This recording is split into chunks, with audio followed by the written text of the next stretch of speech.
comedian extraordinaire, actor mediocre, and a good friend of mine, Jim Norton. Jimmy. Delighted. I am, like I said, I'm stunned that this is even a thing. It is crazy. We're on radio in New York again, and looking out the window at car. Like, it's so bizarre to be on regular radio in New York. It is, and I was thinking about that. The last time this happened was K-Rock.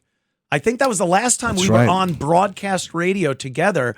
We would do K-Rock in the morning and then do the walkover to XM satellite radio.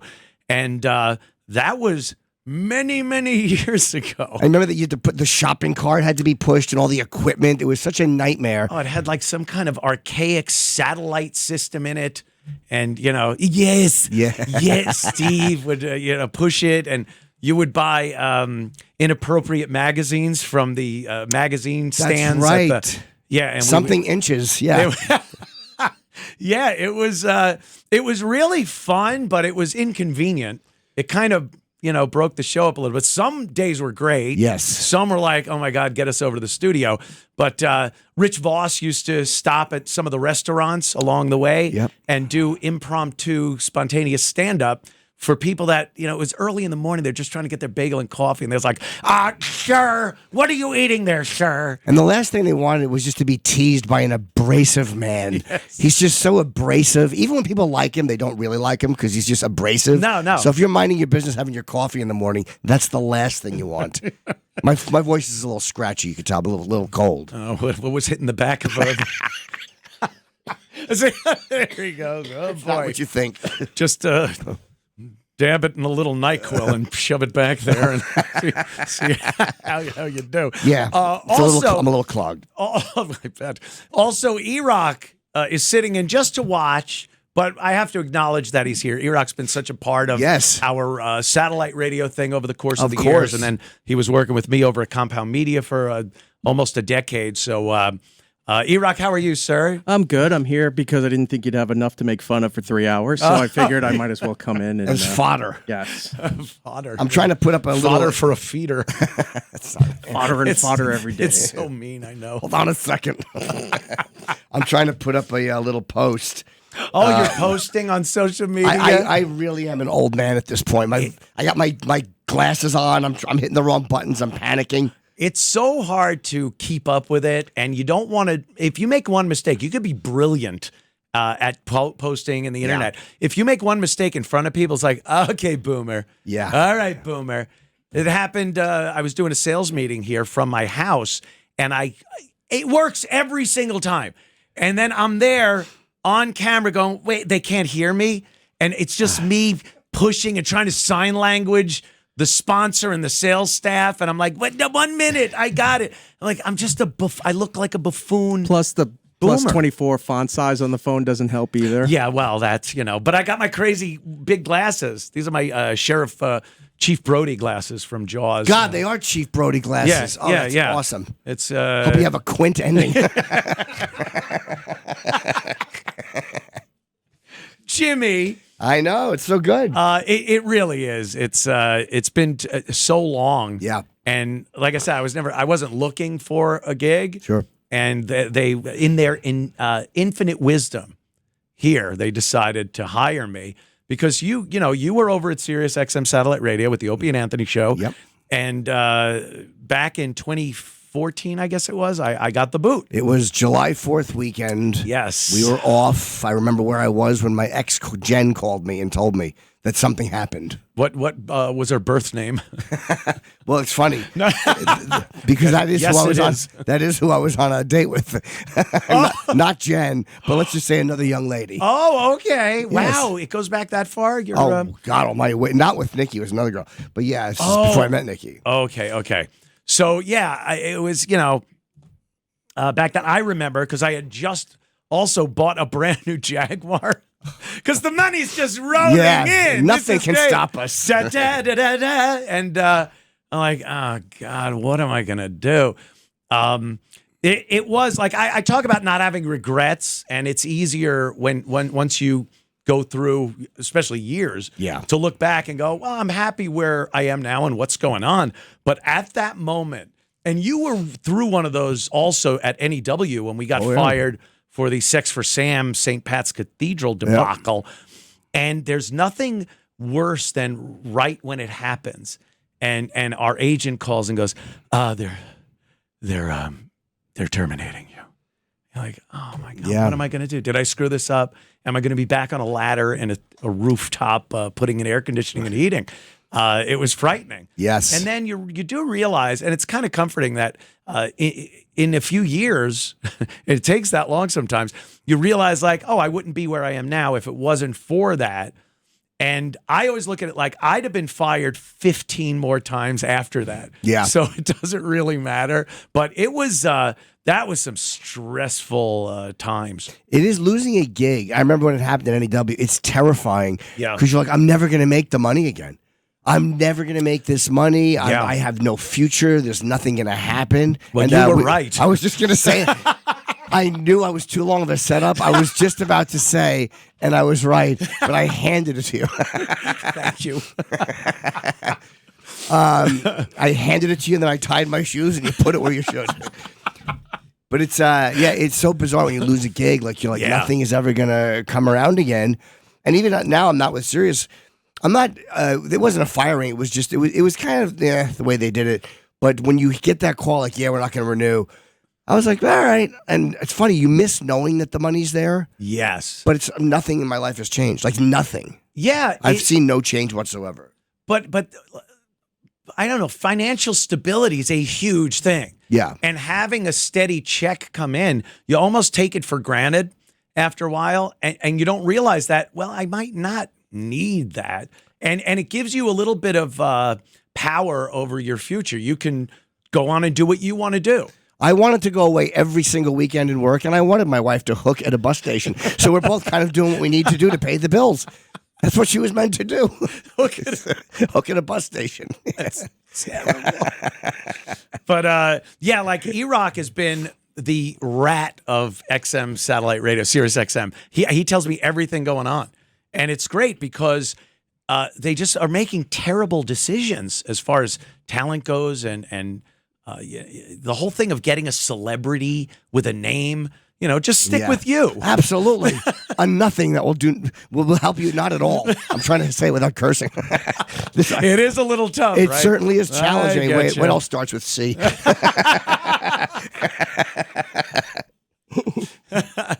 Yeah, but that's what I've noticed over the course of the years is like when we went there, it was such a change from radio, especially XM more than Sirius. But it was like this big change, and they were all about not doing what radio does.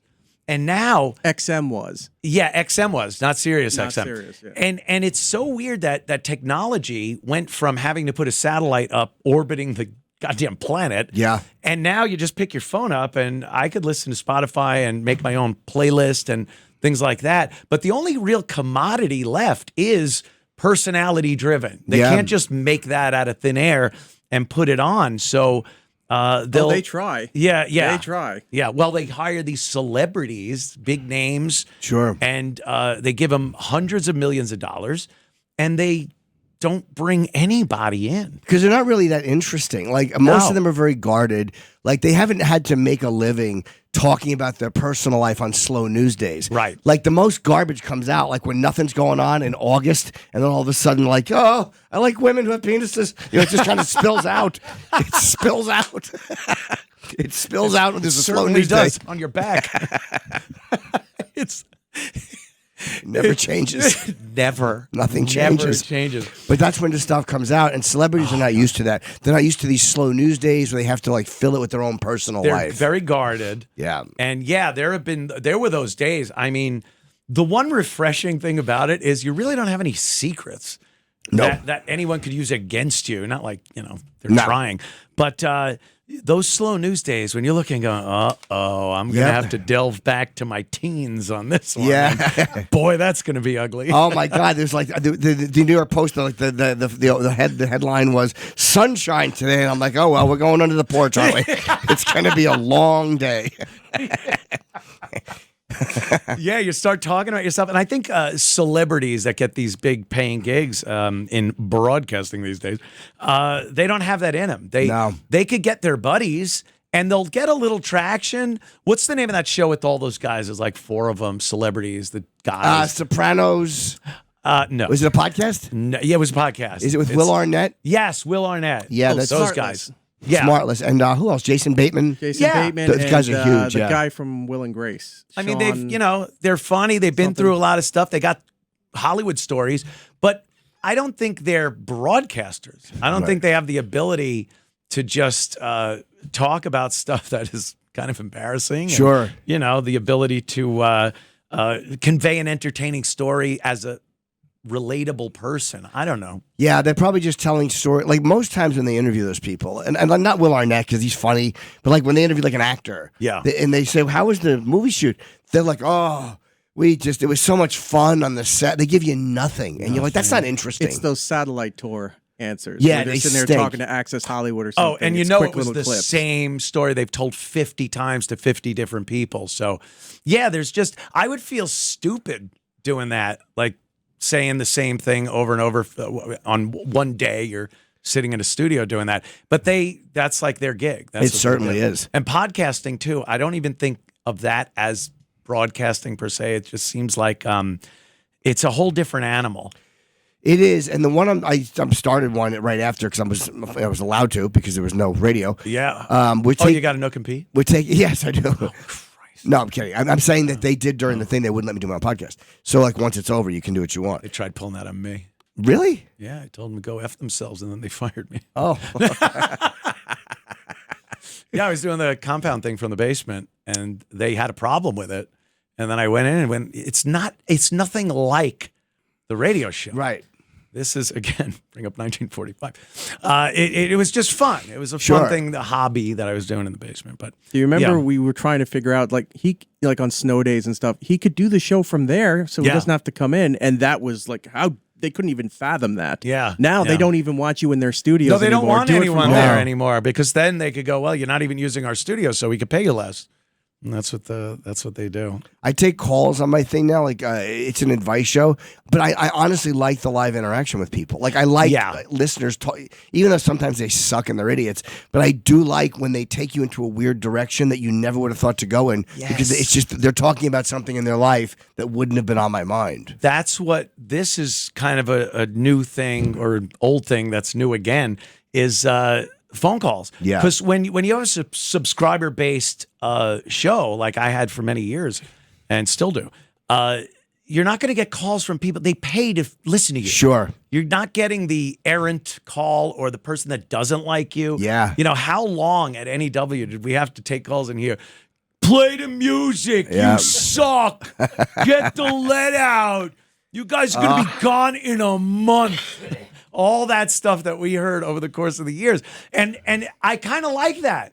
You could, get back at them. It's like a little bit of abrasion between the caller and you. So having calls, and we will take calls. And by the way, I do want to say that you do have a show. It's Jim Norton, Can't Save You. Yeah. And you have celebrities on, comics, stars of stage and screen. I've had Neil deGrasse Tyson is this Wednesday. Oh wow, he's a great guest. Yeah. We had George Santos in, who was one of my favorites. From Long Island. Yeah. George, he was hilarious. It's been a very And what's interesting his mix. name? Mark Norman was great. You were great. From Tim Dillon.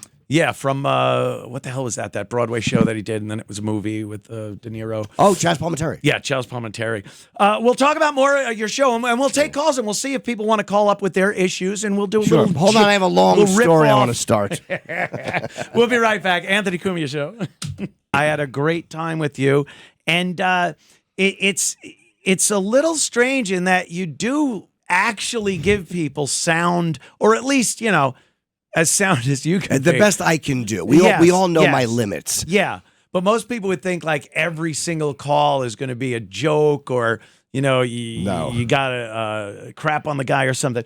But you've heard some people with some real issues, and they feel compelled to call you for some. I don't know why. For some I think reason. I'm the relative comparison, like where they know that I can't judge them because I'm also a mess. That is I'm a true. disaster. Yeah. I guess people in therapy, they look at a a therapist or a psychologist or what have you, and they got to be like, oh, that person actually went to school, got a degree, so how could they possibly relate to me? Yeah. And then, a piece of garbage like you 100%. or me. They know. I get it. You and I have both scraped the bottom of the barrel with our teeth. We get it. Two garbage people. And so have you had so far, because you've done a few shows now, have you had somebody that you got on the line and was like, oh boy, maybe this is out of my league, I need to refer him to? No. I mean, once you get past a few, I think I want to commit suicides. And that's just my wife. Well, she's already hung. Oh, you okay, Grandpa? Yes. You're like Don Corleone in the tomato patch. You're spilling it. Stop. I have that thing in my like. It's not that bad of a cold, but I feel like if I laugh too hard, I'm gonna cough a lot. That was funny. That made me laugh. Yeah, Freddie Mercury had that too. Yeah, he certainly did. But at least he had fun getting it. Yeah. I just talked to a comic at the cellar. Oh, apparently, yeah, Freddie Mercury. There's a picture of him in bed with 5-10 guys. And everyone, whenever you see Freddie Mercury, because there's a lot of documentaries and stuff about him, and you just go like, oh, that must have been where it happened. Here's my impression of every guy who was ever with Freddie Mercury. Less teeth. Giant teeth. He certainly did. Got the yellow and black lines painted on his lips like a hopper and a wood chipper. Please steer clear. Aw. Oh my God! Yeah, this is a quick one. Yeah, so you got that going. Where can people get that? Just on YouTube. It's YouTube, Jim right? Norton Comedy, or go on to Apple Pods, wherever you're going to get your stuff. It's fun. Who'd you have there too? Mark Norman. Mark is great. Isn't he funny, man? Kim Congdon is this week, and she's brutal, and in a good way, in a very funny way. I went down to Austin and taped a few guys. They've all been fun. I really love doing it. I love it. I always, I don't know. I kind of have a problem with girls that have had puberty.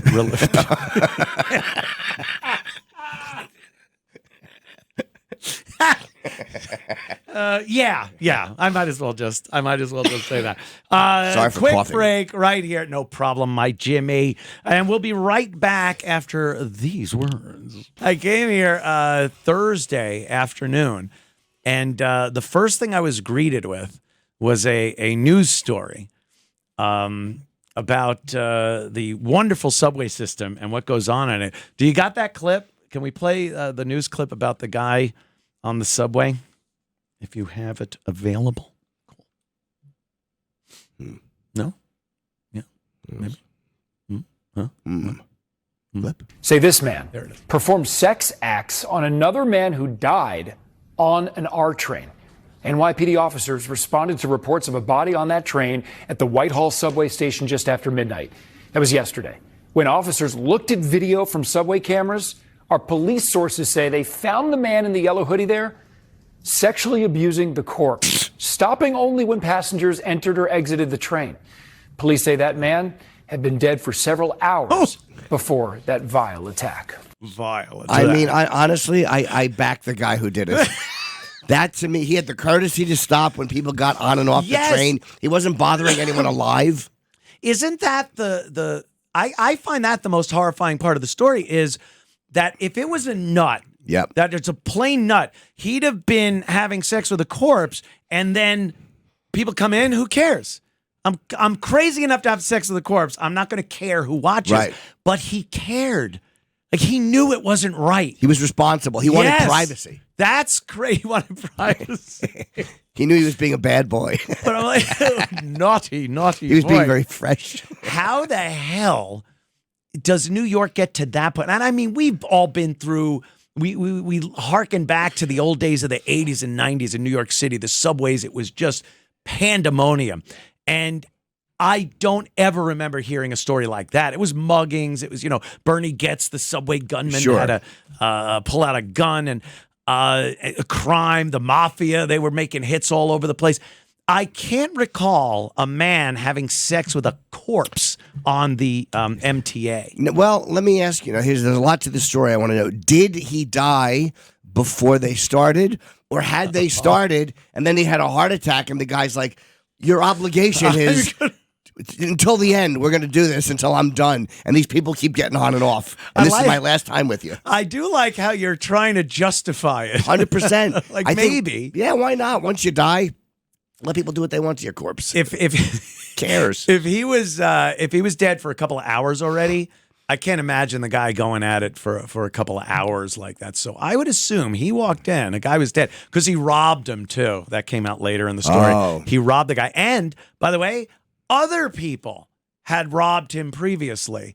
So this dead guy, it just shows like I am so glad I got out of this goddamn. So other people robbed him, but then he's like, "Let me see if they did this," and he slid his pants down. And he's like, "I'm getting the first crack at this." Ooh, a virgin. Yeah, it really is one of those twisted things that just it can only happen in a city that has gone so far down the toilet. Sodom and Gomorrah. Yes, Sodom and Gomorrah. It's and people will say, you walk around, the odds that something's going to happen is pretty slim, but it does happen. It does, yeah. There's a lot of shenanigans, if I may language. Sure, yeah. They can dump there. that if they have to. Sure. Yeah, yeah. And you live here. You got a great place. Thank you. And I just wonder if you ever considered leaving New York. I know it's very important to your work. Yeah. But did you ever consider? Not really, no. I could probably get a nice house if I wanted one in Jersey or whatever, but I would miss being here. Like, I love being here. And sometimes my wife will go, "I want to get a house." I'm like, "No, you don't. Oh, geez. You would hate it." She'd be so panicky about it. She's not a homemaker. She'll put on like a microwavable dinner and then go on her computer for 8 hours. It's like, that's not a trad wife.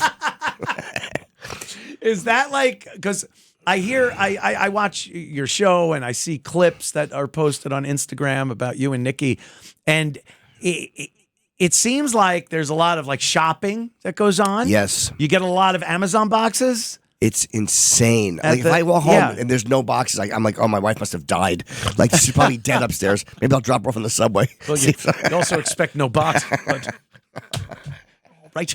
But no, because same thing. I come home and there's just boxes at the door, boxes and down in South Carolina, you burn, the boxes along with the crosses, but they got a fire pit and just burn them. I don't wrap them up and save them for the garbage man. And it is an inferno because there are so many boxes, and 1% of it is me. Yeah, and what she does and why she's such a sneak is she has an account and I have an account, but she knows that my accountant checks her credit card. That's good. That's good. It keep is an eye. It is good. Yeah. Until she figured out how to order off mine. So I see all these things that are Jim Norton, but they're lip liners. And then I'm like, it's just, she's doing it like to beat the system. So my credit card goes higher, but she's like, "Look, I only spent $1,000. These are Maxim condoms. They're not mine. They're Magnums. Maxim. Suck. I suck. Ugh. What's wrong with me? Maxim. Yeah, magazine covers. Oh, Uncle Anthony. Those are what are those? The Maxims? The Maxim sizes. Screwed that up. That's all right. It happens. Stink. No, I know, but it's an unfixable. Oh, I know. Because I knew what you meant, yeah. but it didn't matter. There's just no way to fix that in post. It was years ago when we were doing the O&A show, and before you came on board, screwing up or bombing was a nightmare. It was something that we would just not want to acknowledge. You look down, you plow ahead, and the face you would make. And I still watch videos to this day when all the comics are in, and DePaulo and Voss and Patrice and Colin, and someone would bomb. They'd say something that was not funny, and you got this look of joy on your face. Yeah. Like smiling, nodding your head, looking at him, going, "Yeah, that tanked." There's something so satisfying about it. Like I truly do love unfunny things sometimes. Yeah. Like I 2 sets last night I had. Neither were particularly good. I didn't bomb on purpose, but it just wasn't going well. Right. And I was just really enjoying it. Like, this is not going great. I'm trying this stuff out. That's weird. I would understand if you're watching someone Yeah. doing that, but you yourself are kind of chuckling that you aren't going over well? I told the audience, like, this one's my fault. I'm like, "You're a nice crowd. I really have let you down." And I meant it. I wasn't angry at them. I was just kind of being a little self-indulgent, and I couldn't find anything funny. So I just told them, like, I know this sucks. You've shown some masochistic traits over the years. Sure. Tonight. Yeah. Doing this show. Yeah, it's but I never thought, like, if you're up on stage, because anyone would imagine if you're up on stage, especially as a comic, you just want to kill. You want to do great. And I'm sure you want to, but you don't. Like, that doesn't terrify you if you're bombed. No, I mean, I started the set with the best of intentions, and it just wasn't going where I wanted it to. And then you kind of embrace it and go, all right, let's see if I can just try this or try that, or just kind of enjoy this weird moment that I'm having and acknowledge it. You make something out of it. I didn't take the set. It wasn't going well, and I couldn't figure it out. Some comics like Big J Okerson is so good at crowd work. He's great at it, yeah. And anytime I watch you, it seems like you only do crowd work when something happens that dictates you need to talk to. Or if I'm in the mood, crowd, or in the mood, Yeah, I'm usually not in the mood. Like, I feel so much better if I get a laugh doing something I want to do. Not that I hate crowd work. I don't hate it, but I just like, not your cup of tea. Yeah, I don't love it. Yeah, but it's not that it's not that hard to do. Yeah. And I do enjoy it sometimes. Some people are so good at it. Jay's great. Like, it's he's like the boss, so fast, and you don't want to sit there and have to look at them and think of something. Yeah. You just look like a dolt. Voss is, I'd say Voss is a dolt. He's a dolt, and yet the fastest at crowd work. He is really good. Because he can be mean so quickly. But now him sitting in a chair on stage, he saw one of the legs off. I honestly, I don't blame you, because it is angering. But he's been doing that for years. Like, Voss goes through phases, like where he'll sit, where he'll stand, the same height either way, which is kind of odd. But he's gone through that thing where he would just sit, and he went through that for a long time, and then he stopped and then he started again. Yeah, I'm not quite. I don't like the sitting thing. It's kind of Bill Cosby, Sure, and there's other things about him you love. I was going to say he wasn't a whip at getting girls, but the UFC thing. I know you're a huge UFC fan. Love it. Some of the greatest segments were when we have UFC guests on the O&A show, and they would do moves on you. Yes, they would put you in various holds and locks and choke holds, and you would tap out and make horrific noises like you were dying, getting choked. Kicked. Again, a little masochistic. Yeah. But you're a fan, and UFC last night in Miami. It was great. And Trump showed up. Yep. And it was, again, like, this guy shows up at these predominantly blue collar events, and people love this guy. Can't get enough.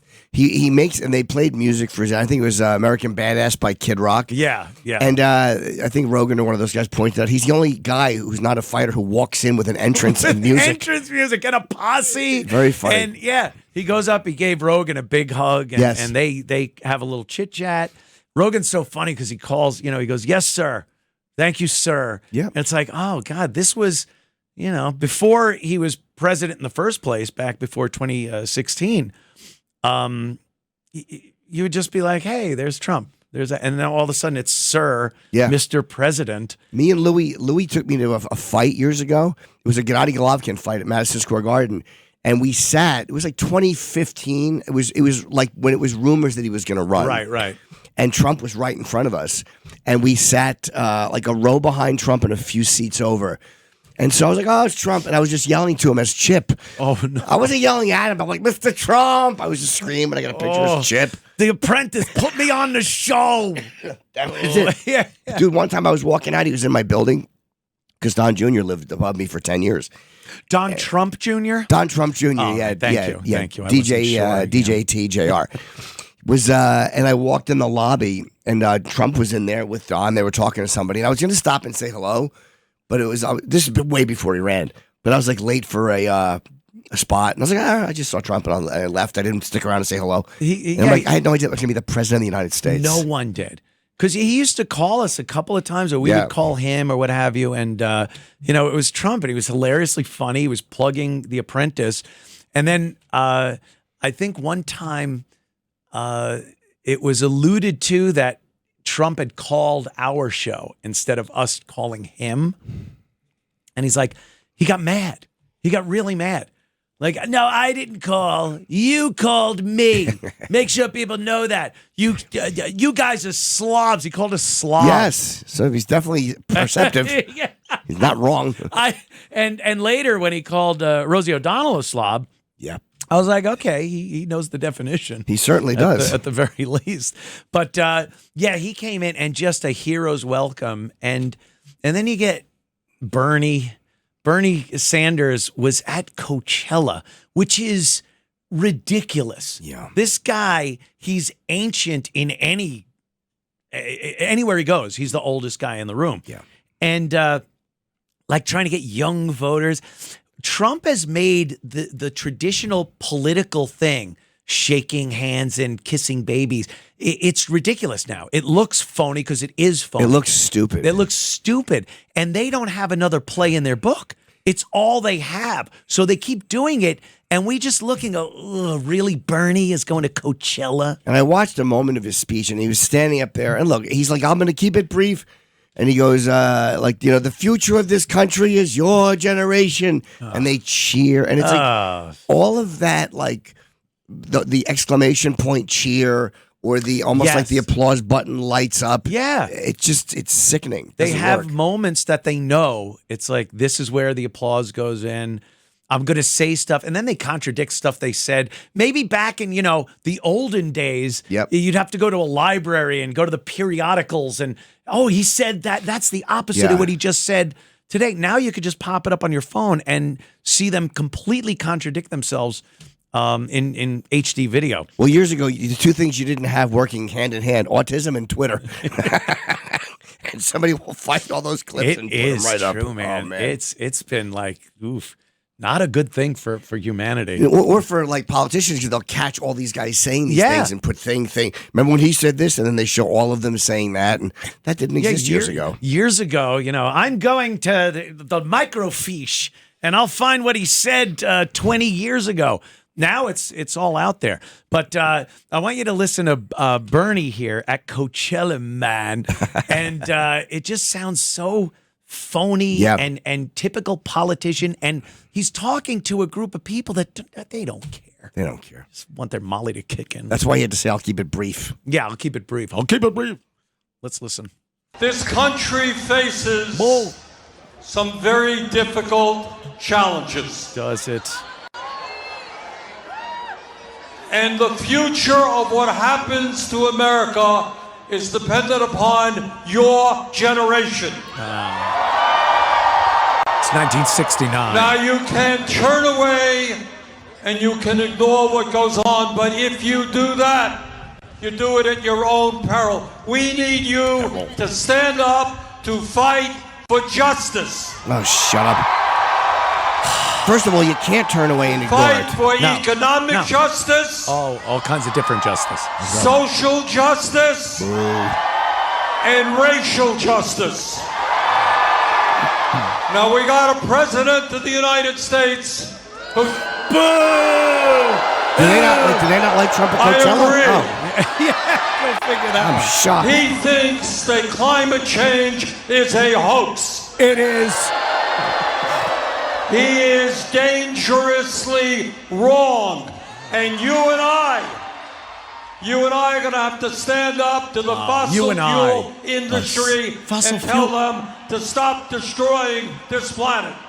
As they burn Teslas, as the same people burn the most successful electric vehicle company, which is what they were saying, you don't want fossil fuel, we got to come up with something. So you get these Elon Musk and Tesla, and what are they don't know what they're talking about. They always seem like they're mentally ill.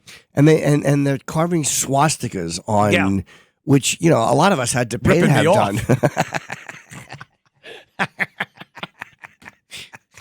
Can't believe Kanye ran out of shirts before I got one. It's look, I don't even dislike Bernie. I just he's a bit of a relic. He just isn't a guy that seems to get passion. Like, people don't seem passionate about his message or him. He'll get people at Coachella to cheer, but if he thinks he's going to change anyone's mind on anything in this country, it's... he had his shot and he blew it. He blew it Like a couple years ago when they yeah, screwed Hillary. Oh, yeah. And the Democrats screwed him. Yep. And I think that's a lot of those people went and voted for Trump. And Yeah. And then you see something like Trump at UFC. And it's a hero's welcome. It's badass. And for how much people want to go like, oh, really? Is this the president you want? Apparently, people like a strong guy. They want to see, it's like a movie. This guy's like a movie president. I was at UFC when he was there once. It was when we interviewed him like a year and a half ago. Yeah. And he wasn't the nominee at this point, but he still had 8 Secret Service, 12 Secret Service guys. And we were sitting in the row behind him at UFC. And to see the Secret Service interacting, 'cause there's so many people that want to walk up to him. And there was this one agent that literally it was like a robot. He just stared at Trump for the entire 4 hours.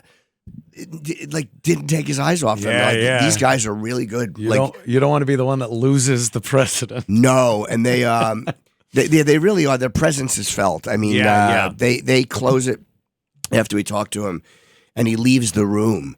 They lock the door and they go, okay, we're going to take him out, but you guys have to stay in the room until we take. Like, it doesn't matter that you just talked to him. Wow. The door is now closed. Right. You would no longer have access. Stay in the room like every other schmuck on this floor. Right. It's they just really know what they're doing. Yeah.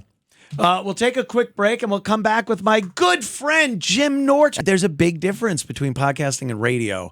And I've been doing podcasting for so long, I kind of forget. Like, I just yap for an hour and a half on my show. Yeah. I don't care, like, where the breaks go or anything. And now you got, a room full of people looking at you breaking things. Break! It's time for a break. Yeah, the break thing. Oh, okay. Yeah. Where is E-Rock, by the way? He just disappeared. I don't like it. He disappeared after we were asked if we want pizza. You think he's waiting by the elevator with a feed bag under his mouth, sitting pretty with his paws up. I'll take this. He just tips it. It's just open the box. It's just eating crust. No, he'd eat that too. Of course. Who am I trying to kid? We'd be like, "Where's the box?" You'd see a little piece of box in his mouth. Well, actually, no, you wouldn't. Oh, what's that? I can't laugh too hard. It's crazy. I know. Did my voice sound terrible? It feels, No. Oh, It sounds sultry and sexy. Oh, here he is. You just look terrible. thank you, Eric. E-Rock. That hurts. Yeah, we were talking in the break about. I did a quick video about Gig Young. Yeah. And New York's an amazing place. There is so much history, and it's all different. You could do things on any topic and find landmarks or something. Like the New Yorker Hotel is where Tesla lived out the last years of his life. He was in his 80s, and he was just alone in a room. This guy is responsible. Look around at every technology we use. Tesla was absolutely integral in making that. Edison ripped him off. Hoo-hoo, Robin. Edison ripped me off. Hoo-hoo. What year did he die, Tesla? I think it was the 40s, just before or after the war, something 44 around there. And the story is he used to go into Bryant Park from the hotel and feed pigeons like an old cartoon. He'd sit on the bench, and he was in love with one particular pigeon. In love with it? In love. And he'd feed it and love it. Well, not, in that sense. Do you think he just loved it as a pet, or did he have like a weird sexual vibe for it? From everything I've read, it seemed a little more than just, hey, I like this pigeon. He's cute. What's the difference? Why would you assume it's a he? you mo.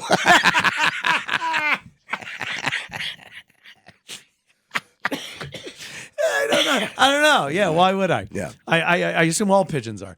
So he would do that, and then he'd go back to his hotel room at the New Yorker, and they have like a plaque dedicated to him, and they have like a kind of a really small room with some interesting facts about Tesla. But this guy was the guy. Every bit of electricity we use is because Tesla came up with alternating current, and Edison was like, direct current is the way to go, and it just wasn't. What's the difference? They stole direct current. You can't really transmit that power over great distances. Is that AC/DC, right? Yeah. Okay. So there, you would know that. I certainly would, because of the band. Because of the band, not because of the mouth choices. Where you put that? Yes. So you can't really transmit DC over long distances, and AC. He was like, and they were like, well, it's impossible. to do alternating current, and he came up with it. And then Edison stole his patent, and because he was with General Electric, and they had lawyers and everything. So he just ended up being this destitute old man dying at a hotel on 8th Avenue in Manhattan. How do you afford a hotel if he was broke? I don't know. I think he had some relatives that just were paying for him because he was really feeble at that point, but just a brilliant man. And like that's an interesting story to me. Yes, it is. So you go around and there's plenty of things to do. So I found the Osborne apartments, and it's right across from the WNEW studios we used to go to, across from the Brooklyn Diner on 57th and 7th. And Gig Young, he's in one of my favorite Twilight Zone episodes. And he goes back to his hometown, and he sees himself as a little child, and he's trying to convey to the kid, like, please enjoy your childhood, because he's a business guy. He's burnt out. His life is terrible. And he wanted to stay. And then his father told him, like, you got to go. Like, this is for him. He's a child. He wound up blowing his wife's brains out and blowing his brains out in this amazing hotel, the Osborne, on the corner. So I just did a quick break on that. It got like 20,000 views in no time. As you're saying that, I never thought I could envy Gig Young. I'm looking it up as you talk. That was like 1978. Yeah, 78, which is weird. He did a few movies. He was supposed to actually be the Waco Kid in Blazing Saddles, but he was so drunk that Mel Brooks fired him. He was supposed to be the voice of Charlie in Charlie's Angels, and he was so drunk that he got fired. And then he blew his wife's brains out. Wouldn't it be funny if that was like after a month of sobriety? He finally has a clarity. We'll be right back in moments. Don't go anywhere. Let's take some phone calls, Jim. People love you. They want to talk to you. I guess I could just plunk one of these down. Sure. Huh? All right. How about Rick? Is that it? Did I get this? Do I have to double click? There we go. Rick from Jersey. How you doing, buddy? All right, how you guys doing? I was going to tell Jim Norton I got a party with you, but after that Subway story, I'm having second thoughts. Well, look, if you don't want that to happen, wait till you get home to die. Don't die on the subway with a great ass and expect everyone to ignore it. So listen, I heard Neil deGrasse Tyson's name mentioned, and I just wanted to tell you, he's not a friend of ours. He's property of George Soros. He pushes the global warming scam. Anybody that pushes the global warming scam, guilty of global child abuse. Well, I had him on. Kids, the world's coming to an end. That's child abuse. I had him on a few times, Rick, and I don't get into the politics of it. He's an interesting guy to talk to. He's great when a flat earther calls up and you want to refute it. It's nice to have him in the studio that day. He was out. I guess he had done. Was it my show or he did somebody else's show? Iraq. He did your show and then used to do Star Talk over it. Yeah. He was out and he was in the green room, and I had a flat earther on, and he's nonsense of flat Earth. Just stop. Yeah. And I go, I wish I had a astrophysicist here and it's like, oh, there he is. So again, just refuting everything. I'm at the point right now where everything that's happened, I'm not just instantly going to say that's impossible or that doesn't happen. I used to be very pro-government and go, they wouldn't do that to us. And nowadays, I give anything the benefit of the doubt. I go, well, maybe. Yeah. But flat Earth, stop it. It's idiocy. It's idiocy. Thank you, Rick. And what do you mean he's not a friend of ours? We're not teams. We're just individual people. I love Neil deGrasse Tyson. Why? He's a genius. I don't care what his politics are. Dear friend of ours. I mean, it's not, regardless. It's not a team sport. Like, no. I don't care what he thinks about other stuff. I want to talk to him about light refraction. Yeah, all of a sudden, you're not going to pay attention to anything he says because he believes in climate change or global warming or whatever the fuck. And he loves whatever touching the hell. Jim. Every time he's in the studio, he's constantly leaning and pawing on Jim. He does. I'm like a squeeze toy, and people just feel comfortable, like they get their tension out squeezing me. But I had him on. We did like almost an hour and a half, and he talked about everything, his feelings about religion and Christ. It was very, very interesting, the conversation. It wasn't all about science. Right. He got very personal, and I love him. Oh, that's great. Yeah. When Wednesday. Wednesday? Yeah. All right. I don't know how anybody doesn't like him. Jimmy does that. I know. It's politics. People get, like you said, it's one team or the other. Never the twain shall meet. You have to hate anyone that believes everything that you Don't believe it. So, I don't know what happened. We were supposed to get these phones and get on the internet and share ideology and the way we feel about things. And it was supposed to bring us together. Well, whoopsie, that didn't quite happen. It seems like we're a lot more divided now than we ever were. Yeah. Let's go to Don. Is that Don on the phone? Where are those pictures I was supposed to say? Don from Canada. What's up, my friend? Hey, fellas, just a couple of things, and then I'll get out of your hair. Not Jimmy's because he doesn't have any. Oh, sir, please, with the fresh talk. Pubes. Yeah. What, am I dead on the subway? Okay, I'm not going to let that one go. I wish. I know, you don't have to be behind me. Speaking of dead bodies, I worked at a crematorium in the early 80s out in Anaheim, and it's probably the most interesting job I've ever had in my life. Jeez. Isn't that a little morbid? Like, do you have nightmares? Do you get the heebie-jeebies? You don't just feel like you're doing something, that would be creepy. Yeah, you would think that, but you get used to it real quick. Oh, no. Did you ever touch the private parts of a body before it went into the fire? I wanted to say I didn't molest anybody except some of the Mexican groundskeepers. Why would you molest them? Why? Because they were alive. Oh, okay. Only all living. right, yeah. Well, that's good. All right. Then you're not weird. Yeah. All Wow, right. that's weird. That's something though. Did you watch them as they turned into ashes? Oh, for sure. And the most interesting thing about it was after you sweep them up, you put them in this thing called the grinder. Right, because there's still bones. Grind them up. Oh, God. Yeah, people think Is that what that is? I saw that on your phone. I was wondering. And then you have to reach down inside and clean like metal and stuff off of the screen, like pacemakers, hip joints, staples, and what have you. Right. Ooh, wow. And then you don't give it any thought that it was a person and anything like that. They're just it's a product for you. No, I always thought that they were, and I handled them with the greatest of care, knowing that they were somebody's aunt or grandfather or what have you. Before you torch them. It just seems odd. Yeah. Right. Laugh at that little charm bracelet is just going into a fire. Won't be hugging her no more. All the little grandkids' names charred on the hearts.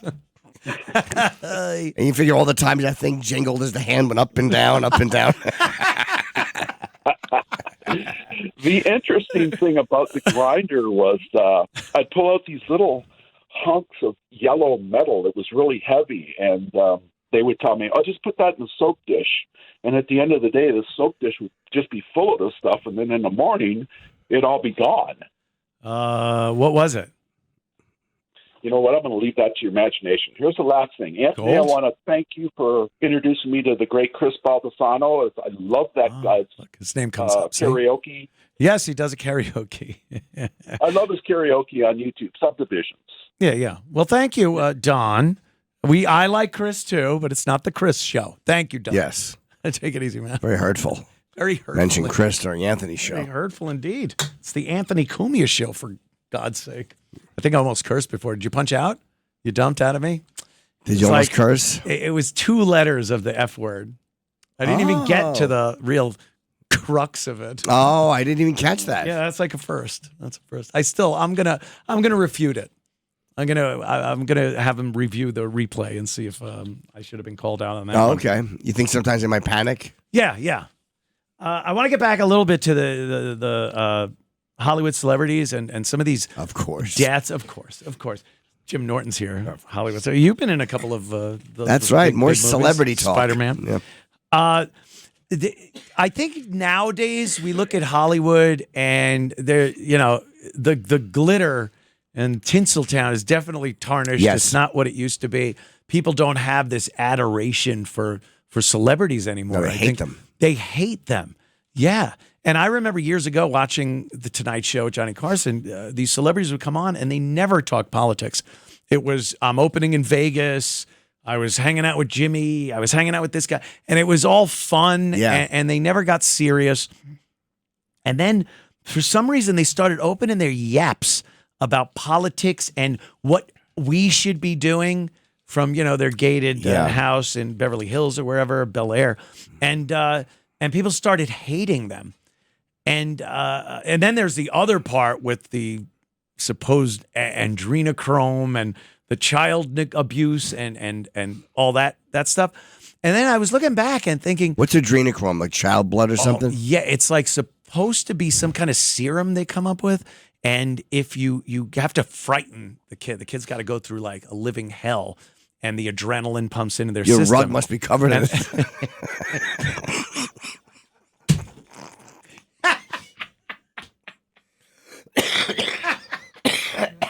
Yeah. And they somehow consume it, and it's like the fountain of youth kind of a thing. Oh, okay. It keeps them good looking and popular. Yeah, and that's so. There's so many of these stories, and then you see real life things happening, like what's happening with what's his name there, Justin Bieber, and Britney Spears is a mental patient. She's always been crazy though. She's always been nuts, and you look back at her father, like, hey, maybe he was right to try to put her in a conservatorship because she's crazy. But why was she crazy? Because no one thought she was crazy back in the old days where she was doing the videos and everything and was popular. She was just a pop star. Maybe they hid that from everybody, but later on you realize, and you could only assume it's because they go through so much horrible trauma, being run through the Hollywood and the music industry mill. Justin Bieber is out of his mind. I mean, he's out of his mind, and all those stories are coming out about the Diddy parties and what happened to this kid when he would go to the Diddy parties and whatnot, and like that's part of this celebrity cabal. How much of it is that though, or how much of it is just being that famous when you're that young? Like it's crazy. Like when the whole world knows who you are when you're 15, every mistake you make is documented. Every dumb thing you do is like. Everyone sees it. Like even Gary Coleman didn't have a great ending, and he's one kid that no one thinks anyone molested, and yet Gary Coleman wound up just falling down his basement steps with his wife's footprint in his back. in his tiny little security guard uniform. Oh my God! Oh God! What a horrible ending. I mean, he's the cutest kid on earth, and all of a sudden, just something happens. Yeah. There's a string of Mr. Big rolls. And then he refuses to sign my different strokes. Remember he wouldn't sign it? Yeah. It could be like that whole different strokes thing, all the kids, Dana Plato and what you talking Todd about, Bridges, Willis, Todd Bridges, they all had issues and huge problems. So you think maybe it's just... Combination. Some people probably because they were sex, and some people probably just it's being that famous. But then you get someone like Leonardo DiCaprio who was a child actor, obviously, and he seems, who knows, but he's definitely not. He didn't kill himself. He doesn't have these drug problems. He does seem to like 25-year-olds. Sure, so he's perfectly healthy, normal, a normal guy. Look at Ron Howard. I mean, since he was a kid on the Andy Griffith Show. Yeah. And then Richie Cunningham, and he stayed pretty normal. So I would assume, I guess different people, maybe, through different things. But I kind of, with the stories that come out, I would think some terrible things happen to these these kids, and that's kind of the newer thing we get. But the old school Hollywood was just as bad in other ways. Oh my God, they were all drunks, like crazy, abusive drunks. They got married 5 times. They had kids with different wives, neglected them, and then they'd off themselves or die in some horrific car crash because they were hammered. So it's just a different type of horror that was going on back in those days. Did you see the clip that was going around recently? It was either Judy Garland or Shirley Temple when they were older, telling a funny story about going into a giant executive meeting when they were kids. Shirley Temple. It was Shirley Temple. Yeah, that's brutal. She was probably Shirley Temple Black by that point. Yes. She was married. Oh. And she said that they split her up, and then her mother went into one room with one executive, and she went in. Yeah. And I Googled the guy. He was a real guy. And she said she walked in, and the guy was just naked, or he took his clothes off. And he was like 60. Yeah, and she started laughing. It's a fun story. She's a kid. Sure. So she saw it, and the guy got mad that a child was laughing at his well, it's humiliating. Yeah. But, just terrible people. The casting couch stories, they all got to come from some element of fact and truth. And she was talking about it and laughing as an adult about it. Like, my mother said the same thing happened to her. Like, they just didn't look at it the same back then. Despicable people. It's crazy. Come on in here. Is Troy there? Let's talk to Troy from Scottsdale, Arizona, I believe. Witness Protection Program, Troy? Hey, yes, I'm a big fan. I actually saw you guys at the O&A softball game in Newark, New Jersey. Wow. Oh, wow. It's 2001. Oof. That was the biggest thing that happened in 2001. I remember that. Oops. No, it wasn't. Oopsie. Oh, God. No. I have a question. Is there a chance that you guys are going to join forces with the Chip Army and the Ant Army and do a show?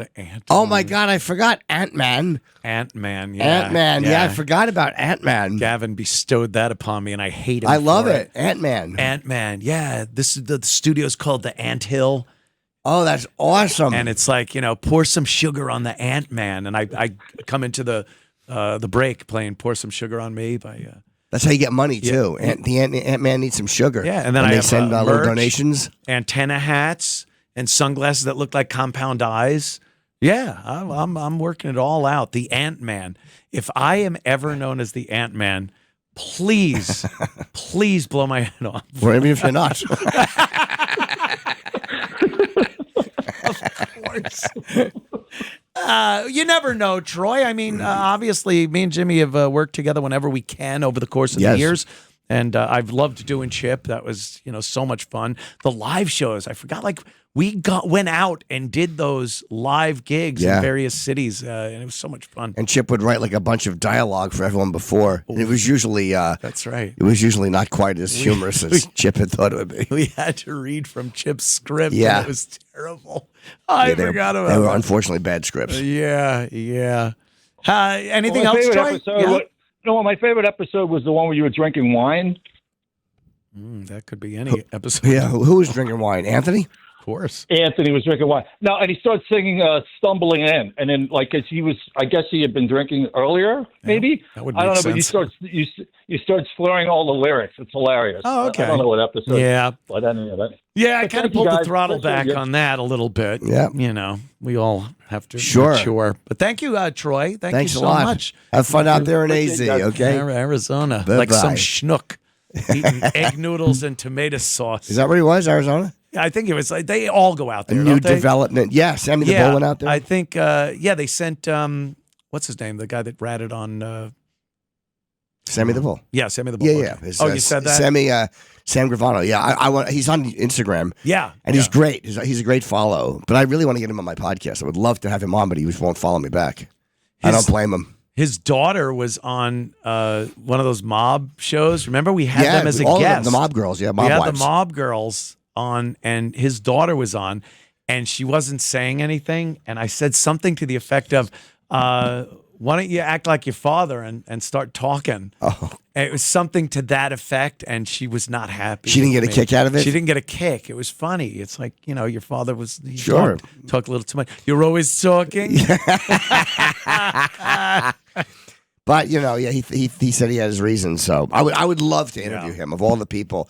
There's another guy from, I think, the Gotti thing. Is John Alito was with that? He's a guy I've seen him interviewed quite a bit. Yeah. Yeah, he's really fascinating. All those guys are fascinating.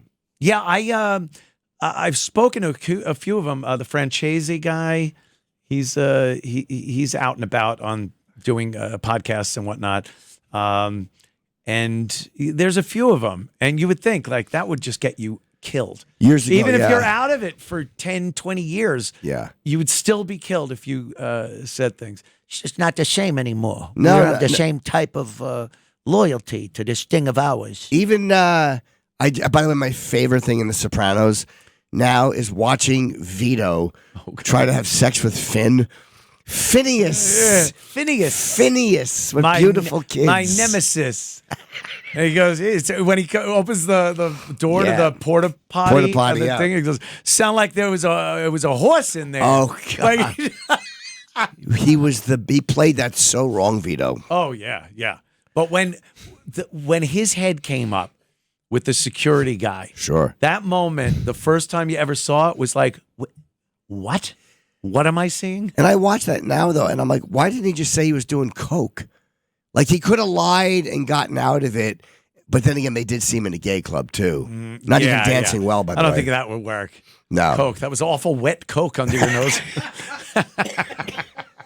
Yeah, why'd you have Coke on your back and your hair? When he's in the club, it's like, it's a joke. That dumb hat.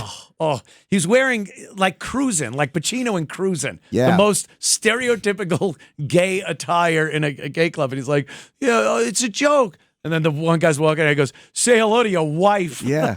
Sal, don't say nothing, Sal. Yeah. Oh, blabbermouth Sal. His last ditch thing, like, don't say nothing. Like, the mob guy isn't going to say that, He was very caught. He's a Finoke. Yeah, I enjoyed that. I just kept watching him hit on Phineas. It was so disturbing, though, watching the Johnny Cakes portion where he was up in Vermont, I guess it was. Yeah, no, New Hampshire. New Hampshire. And he falls in love with Johnny Cakes. Yeah, because I'm like, I never thought I'd be doing this watching this show. quick, hon, melt the butter. That guy committed suicide. Yes, he did. The guy Isn't who played Johnny crazy? Cakes, the actor. I wonder if it was because of that. Like he kept getting taunted with Johnny Cakes. Who knows? I love you, Johnny Cakes. I love you, Johnny Cakes. I wonder if that drove the guy to suicide. It might have. That's not a stereotype you want if you're, old man. We'll be right back. This is insane. Jeff Bezos, the Amazon guy. Sure. Multi-gazillionaire. He's got his fiancée, Lauren Sanchez. Sexy. You like her? Ooh, she is. Yeah? She's had a lot of sexy. work done. She has, but Yeah. she's very sexy. She's like Kimberly Guilfoyle in a way, Trump's ex-girl. Oh, okay. You liked her too, huh? Yeah, I like that. They're like 48 to 50, but they're in hot shape, and they go to the gym. Oh, that's interesting. Yeah, yeah, I agree. Yeah, that's right up my alley too. Up my alley. My alley. Is that what you're calling it now?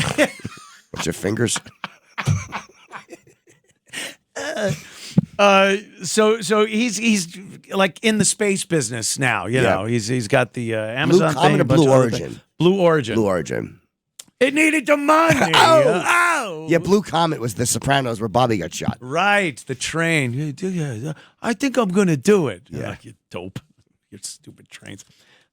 So his fiancée Lauren Sanchez, Katy Perry, pop idol star Katy Perry, and Gayle King, and then two women that I guess have something to do with the aerospace industry. They are going to be rocketed up into technically space. Yep. They're in the vessel for 11 minutes. They shoot it up. That's right. It kind of hangs out up, not in orbit, but above the atmosphere. You're weightless, yeah. And then it comes right back down again. And this is a terrible idea. I think what Jeff Bezos is doing is a carnival act. I think it's a ride. I think it's not like what Elon and SpaceX are doing. SpaceX is bringing people and materials to the space station. Sure. It puts things in orbit. It docks with the space station. Ooh, getting a little turned on there, Jim. It docks at the space station. And this just seems like a carnival ride. And I can only see it ending in tragedy. You wonder if there's going to be, like, this is what I have a couple questions about this. Would you do it? I don't know if I would do it. A part of me thinks, Gayle King said she didn't want to do it. But then when someone goes, Oprah said to her, like, you'll regret it once they're back that you didn't do it. 11 minutes later. It's only 11 minutes. A lot can happen in 11 minutes. Tell me, give me there's certain things I could do 5 times in 11 minutes, including handing over the money. Without swallowing. Okay, I'm defenseless when I laugh. Here's what I think. It shoots you straight up, and then you float. Yeah. But there's no engine on it. So when you come back down, when that thing comes back down, is it like falling back down, or how are you? Yeah, it's just falling. The Earth grabs it back and wants it back. So you're basically what are the G-forces like? Are you plummeting? Well, you're not slowing down from, like when a ship is in orbit, it's doing about 17,000 miles an hour. Yeah. So when it hits the atmosphere, it's got to slow down. So you're feeling a lot of G's. When you just shoot it up and it comes back down, you're not getting those speeds. So you're not getting a lot of G's. There's not as much heat on the heat shield because you're not coming through as fast as you would if you were in orbit. But if you were on a plane and it just fell from that height, you'd be smashed up against the ceiling. Yeah, you probably would be. The G's would be I think terrible. you're strapped in. No, if it's just falling, I think it has more to do with acceleration than speed or deceleration. You're gonna feel it. But this just seems like, first of all, what a great way to off your fiance if you don't want to marry her. Sure. They would never be able to say, "Oh, he did something." Yeah. It's just, look, they took a risk. It's dangerous. And then Katy Perry, what is she thinking? I think they're stupid. I think they're just stupid women. Sorry. Well, he's done it. Bezos himself did the first one. Did it with Shatner's Shatner. been on it. Yeah, Shatner did one. Yeah, he cried. He cried because of the blackness, the darkness that I saw up there. Believe me, I can relate. and then he gets down there. He's trying to tell the camera and the microphone that they put in front of his face what an amazing thing had just happened. He said that it was so amazing and scary to see how thin our atmosphere is and how fragile the planet is. You're looking around at blue skies, and then it's just blackness very quickly. And you see this thin atmosphere over the earth and realize, oh, my God, we are here like because of insurmountable odds that this would work. That it actually worked. And Shatner starts tearing up. And stupid Bezos comes over with a big bottle of champagne, woo, and just starts spraying it on Shatner as he's having this profound moment. Oh, Jeff. And it was so embarrassing. I felt so bad for Bill. And then even Bill had to know, like, okay, this is all right, woo. But he's having this profound life moment. And but I don't see women. Sorry if I'm sounding misogynistic. Well, they're not driving the ship. No. Ugh, could you imagine?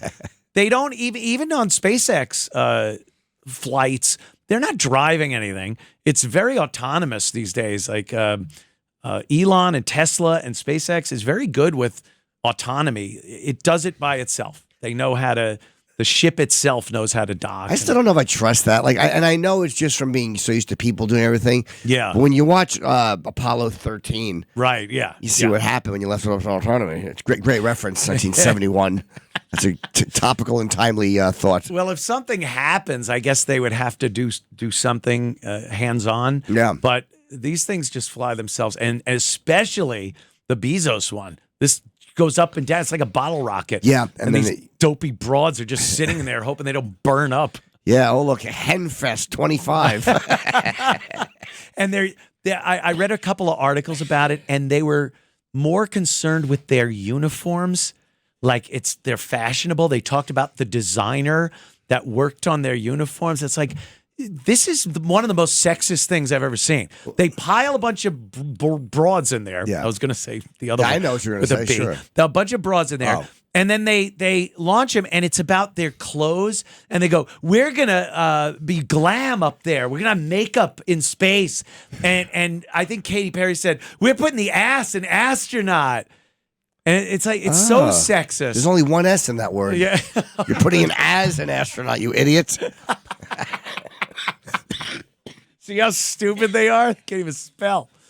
But it's just like, you're not empowering women by talking about the fashionable space outfit and their makeup and how they're bringing glam to space. So this can only end with a horrific explosion or burning up in the atmosphere, perhaps. You have to hope the parachutes work. I mean, you're relying on the parachutes. That's it. Yeah. They don't splash down in this either. They land on solid ground. Oh, do they? Yeah, at the last minute, some rocket motors on it do fire and really slows it down. Wait, even for Bezos? I thought Bezos was all parachutes. No, it has a quick blast of a rocket once it. So wait, you fall until you're almost on the Earth? Well, with parachutes. Oh, yeah. Okay. It has parachutes, but it also black because it's on ground. Russians did it like that the whole time, but they're Russian. They're nuts. They fight bears and lions. Did you hear they had audio? It sounded like it was a Russian woman in space. And they said she was like, I'm burning up. Like it's getting hotter in here. Yeah. And they said she might have been a cosmonaut who was like killed in space in like the 60s or the 50s. They didn't care back then. No. Like, first woman in space. This is going to be very good. And she's screaming as she's burning, coming through the atmosphere. We've always taken, like, losses in the space program very hard. Yeah. Yeah, we take them very hard. The astronaut, it's like, because they're just gone. You don't get anything. They're there. They're heroes. You see them waving, like the Challenger and thing, and then they're just gone. I don't know. I don't know if we would feel as bad if Katy Perry and what's her name? Lauren Sanchez and Gail King. And the other two. And a couple other. I think we'd be like, yeah, they kind of, you put yourself in this situation. You sit on a bottle rocket and launch yourself up. It's a carnival ride. I don't see it as much science as I do SpaceX. I don't know if I would do it, but I might let myself do it just to experience it and know I'd be terrified. Yeah. But like I would regret it I'm looking at the clock.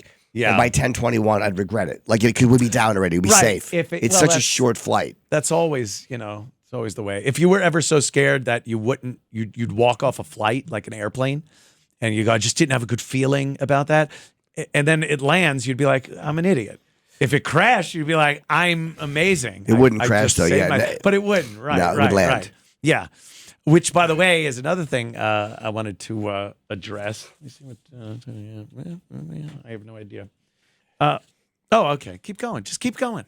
I got this. It's the third hour. I'm so focused on the time and the breaks and everything. Sure. And then we do the third hour. We could just talk. More relaxation. Yeah. You're not a good flyer. No, I don't. I've gotten worse too. It sucks. Worse? I was good for a long time. And then the pandemic happened. I kind of reset to zero again. Oh, okay. So I'm okay. But I sit by the window. I look at the wings. I look at the weather before I go. Yeah, the window's a much safer place. No, I just like to be able to see the wings. Because I'm an idiot. They don't snap off. No, just so I can see it's not moving that much. Why am I so nervous? Yeah. I guess the more you fly, too, the more you think like, well, that's one more chance. One more I could have, yeah. Yeah. So the odds. But what do you think about the it's not really a current spate of crashes or anything, but there's been a couple of things, and people have blamed various things like DEI and maybe unqualified people in the flight deck. Well, I mean, like the helicopter that just crashed, they think was that. They call it Jesus bolt. They think it might be that one bolt where if it comes off, everything. Yeah. But that pilot was a Navy SEAL. Like he was like, he wasn't a flyer. Oh. And then I heard he was a service guy for the Navy SEALs. Oh, okay. And then he got done with his military service and went into like he was a security guard for a personal guard, like big dummy. Look at me. I'm at a loss. It's so fun. I'm at a loss. Club Soda Kenny. To watch a man get older and watch his faculties go. Yeah. Club Soda Kenny. It's like watching Uncle June in season 6. I did that. Yeah. Club Soda Kenny. Yeah. So he was the kind of that guy. He did personal security. And then his wife said he wanted to start flying. Oh. So he wasn't a pilot in the military. And I'm not blaming him. I mean, they think it seems mechanical. Could be the Jesus bolt, which they call it that because and they say if it fails, you're going to see Jesus. That's well, it's also because the reason I don't think it was the pilot's fault is because there's very little a pilot can do. Where you see the helicopter falling, and if you see video, you can see the thing still spinning in the air. Yeah, that just came off. But there's also a theory that he had mishandled the controls. He was ham-handed on the controls, and that the rotor smacked the tail boom and broke it off even before then the rotor came off. Can that happen? Oh, yeah. Oh, man. You think that would be, they would make it so that couldn't possibly happen no matter what you do. But if you really push forward and then pull back on the control stick, the rotors are flexible and it can go back and bend into the boom, the tail boom, and it cuts it off and you're done. Oh, wow. That's what I hate about a helicopter. I'm not a big helicopter guy. I've never been in one. And they have flights to JFK. Yeah. And I thought of it, like, just to save the time and the traffic. But I want to do a helicopter ride once, but it kind of scares me. Yeah. Like planes, as long as you can get your speed up, it doesn't matter. You can have no motors and a good pilot, like Sully. Sure. You land in the river. A helicopter, if it fails, you're done. Yeah, and there have been a lot of little accidents this year. But I look at it like the more there are, the less likely it is more will happen. Unless it was because they're putting on qualified people. That could be it, too. As mechanics, ground crews. You know what I'm seeing a lot? That people just kind of go, planes bumping into each other at the gate or at the tarmac. Yeah. And that's because your ground crew, who's supposed to, they got their little flashlights and they're guiding the planes in, they're not paying attention, or they're not trained right. Or they're stupid, or they got the job because of diversity, equity, and inclusion. So the one, it was Delta airline plane, one I fly all the time, one of these CJ 900s. Yeah. CRJ? Is that CRJ 900 from Greenville up to LaGuardia. I hate those Canadian regional jets. Hate them. They're better than props, but they're too small. Yeah, they're very small. It's just first class, please. Was it bumpy coming up? A little bit. Not bad, though. I don't really mind the bumps unless it's crazy. Then I'm kind of looking. But I don't think any plane has ever crashed just because of turbulence. They kind of make them so that I the say wing that to doesn't myself fall all off. the time when I'm panicking. I'm having full-blown panic attacks. Oh, panicky Pete. Yeah, it's the worst. Yeah. But that one in Toronto, it was landing in some poor weather, and it flipped over. Yep. Amazing that people weren't killed. Yeah. But then it's like, it's a woman pilot. Was it a woman? Yeah. It was a woman flying that plane. There was a guy in the plane also, but the woman was flying it at that time, and she didn't have a lot of experience, and especially with bad weather. And I just, I take a picture every time I post it on my social media. I've noticed. I'm like, here's an elbow check. I want an elbow with maybe a few, freckles, liver spots, some gray arm hair. Sully. Who wouldn't want Sully as his pilot every single time Mother you fly? Goose.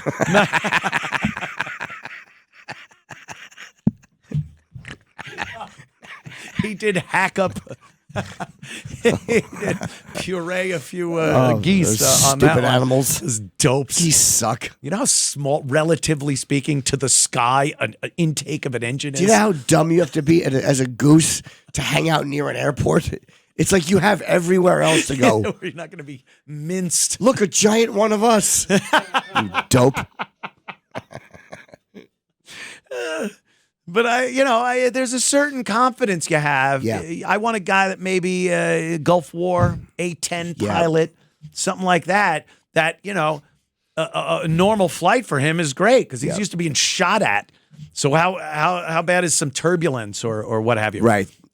So you want that, and then I look in and I see the ponytail and the big diamond engagement ring or wedding ring or whatever, and I'm just like I just don't feel as good. You don't feel as safe. Because look, we all whenever we get on a plane, you always think like, you do you have a ritual? Do you pat the side of the plane door or? I do. I spank it on the. I do right on the tail fin. Go on now. Get us here safe, girl. And then if there's an engine in the back, I'll put my fingers in it. Rub them under the pilot's nose.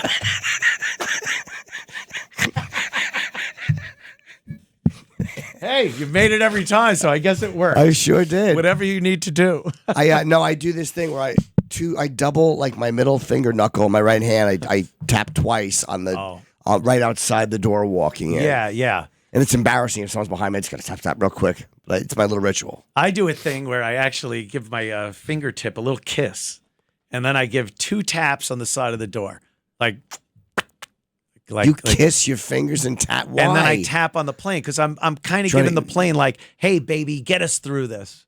That's not gonna. But the plane doesn't need that. Oh, then I stick my tongue in the pedo tube, and I French kiss it. That's the worst ritual I've ever heard. Is it bad? Tapping the door is one thing, but kissing your hand and then it's like it's like when people kiss the ground when they get out of a plane. You're or a they've plane been hostage. molester. I'm molesting the airplane. How many planes have gotten herpes? Yeah, I do that. But now because I want to take a picture, so now I got my camera in one hand. I'm pulling my luggage and I'm trying to do the kiss tap while I take a picture. So it's getting a little crazy. It's too much. I have to do the kiss tap. I got to do it. It's my ritual. Yeah, we all have a little something. Do you do anything? No, I don't think I do. No, you don't care. No, I really don't care. I fall asleep as soon as the plane's about to take off, and then I wake up, as David Tell used to call it, time travel. Yeah, time travel. That's great. You don't sleep, though, right? Not even if it's a 15-hour flight and I have a king bed. You used to have a special pillow you brought with you, right? Oh, that's right. Yeah, but I bite it now. No, I don't. That was a bit much. Yeah, I don't The do whole that thing anymore. with the neck thing. And I have that still. You have the neck thing? Yeah, but I had to get a new one because I was on a United flight and somebody had puked on the floor. Jesus. And I didn't know it, but I take my little thing and I put it on the ground. No.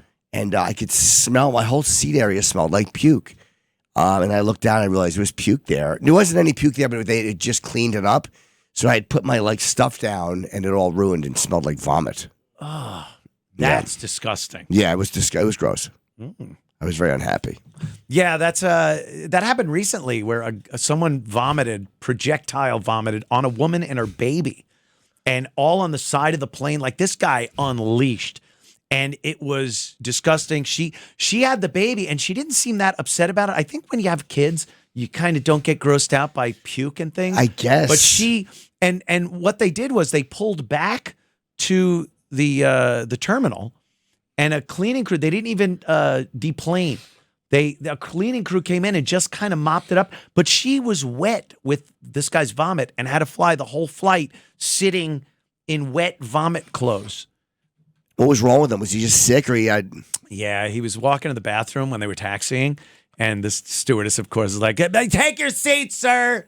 You're not allowed Run to." an active taxiway. And then the woman said he just looked very puzzled. He kind of was wobbling a little and then just blah all over her and her baby. How do you not aim for the floor? I've never puked that suddenly that I don't realize I'm aiming at someone. Yeah, especially if you're on your way to the bathroom. Who cares what the stewardess says? Keep going. Go to the bathroom, vomit in there, and then tell her, "Look, I'm sorry. I had to throw up. I had to puke." Yeah. You ever get sick on a plane? No. Maybe once years ago, but I take Dramamine, so I'm usually okay in bad weather. You're some of the stories with you and Florentine with passing gas on the plane and completely disgusting everyone around you. Do you know, it's funny you say that because I came here tonight, and unfortunately the little gal at home gave me cheese yesterday. Is that lactose, react a little bad? And all day today it was my whole house. I'm intolerant, but not for lactose. You're melanin intolerant. I have been gassing all day, and for some reason, unfortunately, it is not hitting me now. I was hoping to really stink up the studio. Jeez, that would be. I wanted so much your new gig and all your shiny new microphones. Take that, stupid. But unfortunately, I don't have any. But the cheese kills me. You were great in elevators when you could release the Kraken in an elevator when we would be at Sirius XM or something, and you could embarrass people in an elevator very easily. You did it to me all the time. He would walk into the production studios, just open the door and said, "Do you have my plugs?" Rip and then slam the door and walk right back on the air. Yeah, it really is great leaving someone. I've done that to my wife a bit, and she pointed out that also, like with Florentine, there was one time that the flight attendant had to spritz by our seat. Did she know and purposely buy she just you, did it or down just the hall. in the area? No, down the hall. I think we were okay. It was one of those first class that had like one seat, then one seat, then one seat. So it wasn't like so she didn't know who it was, so she just kind of spritzed. You should have been in no class. Of course I shouldn't have been. Terrible person. I am definitely not a gentleman. But I did break a little wind, and today I was hoping, and you just reminded me, I'm disappointed. In the elevators, when Jimmy would get on and there's other people in the elevator and the door would shut and he would start talking about like, "Don't worry, sweetie, it's not a death sentence anymore. The test came back. It's okay. We were expecting this."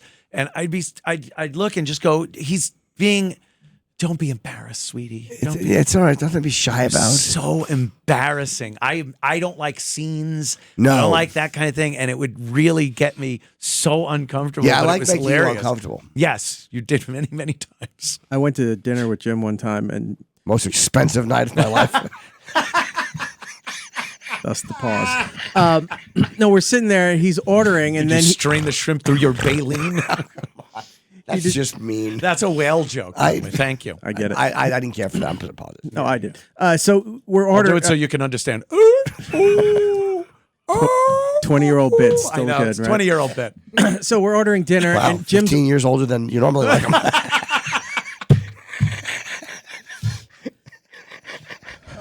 We're at the restaurant. Never Jim starts ends. to order, and then he decides to order for me.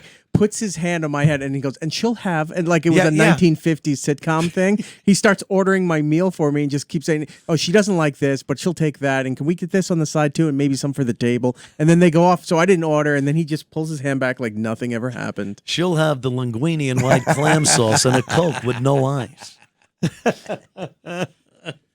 God, yeah, that was you were fun. very good for doing that.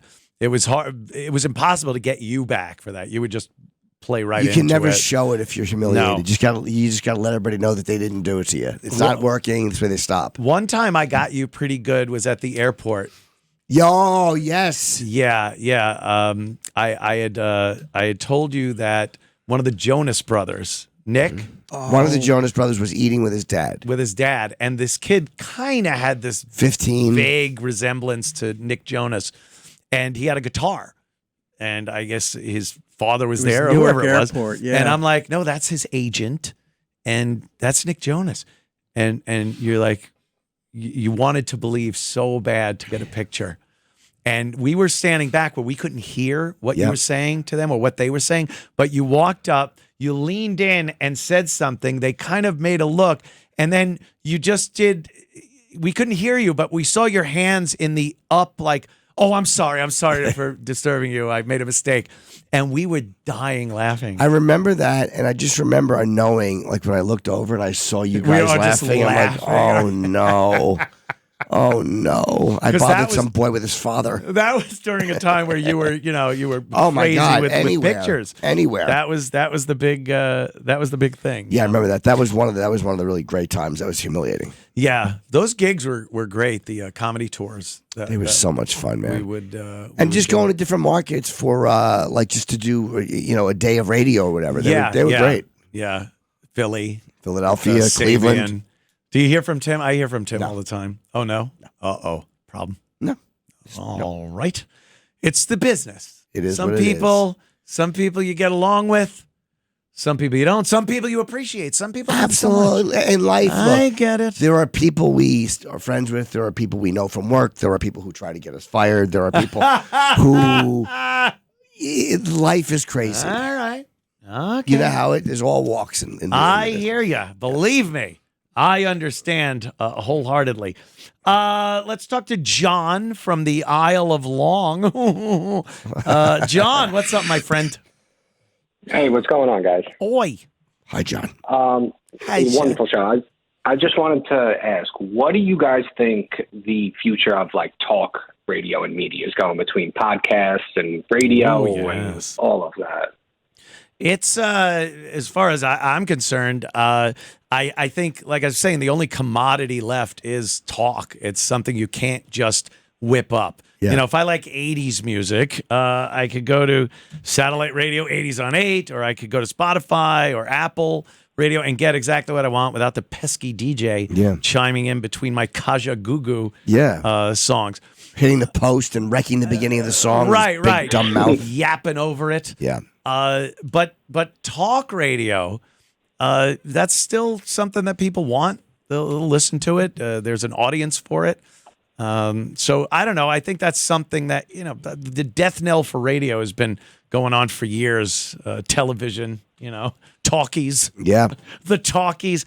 But, if you got people on there that know what they're doing, I don't know why they hired me, but, people, they'll listen. They kind of want that. Yeah, because you can't just whip up a playlist of your favorite talk.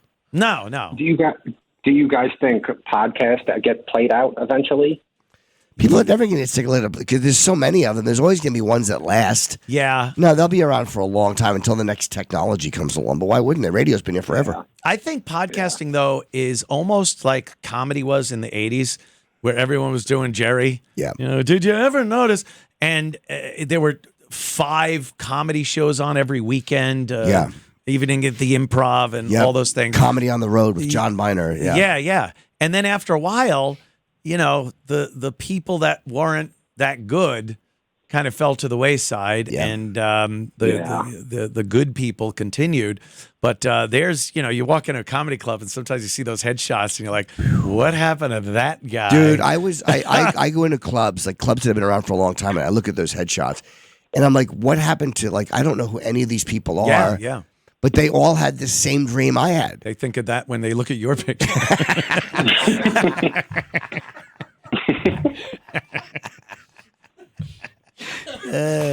You get the point, son. You get the point. I hope that answered your question, John. Awesome. Thank you, guys. Jimmy, your podcast is awesome, too. Yes. Thank you, John. Thanks, buddy. Yes, Jim Norton's podcast. Jim Norton Can't Save You. I love it. Yeah, I love doing it. He cannot save you. And it's a lot of fun. I wanted to call it, people love the song at the end of it that I close with. And I wanted to call the show Good Luck Stupid because it's such a great name. But it kind of fits too. Like, it you got problems, good luck, stupid. But Mike, the producer, he's like, yeah, but it might be harder to get certain guests if they don't like I'm like, oh yeah. And at the end, I just play. It's a very short, AI generated song. Everybody asked me about the song at the end of it. They're all like, who's that singing? And where'd you get that? Wow. It's AI? AI. It's 10 seconds. Did you come up with the lyrics, prompt for the AI? Yeah, I did on my phone. You did? There's actually an opening song, which we don't play on the video, and which is AI. And then there's a closing song, but it's a 10-second song, and that's the whole thing. Yeah. On AI. I tried to hire a girl to actually sing it, and she was like one of these people you find on a website. And she's like, "This is OnlyFans, you idiot." I don't say it. Like, oh, sorry. I just saw you talking into that giant microphone. Why'd the microphone spit on the lady?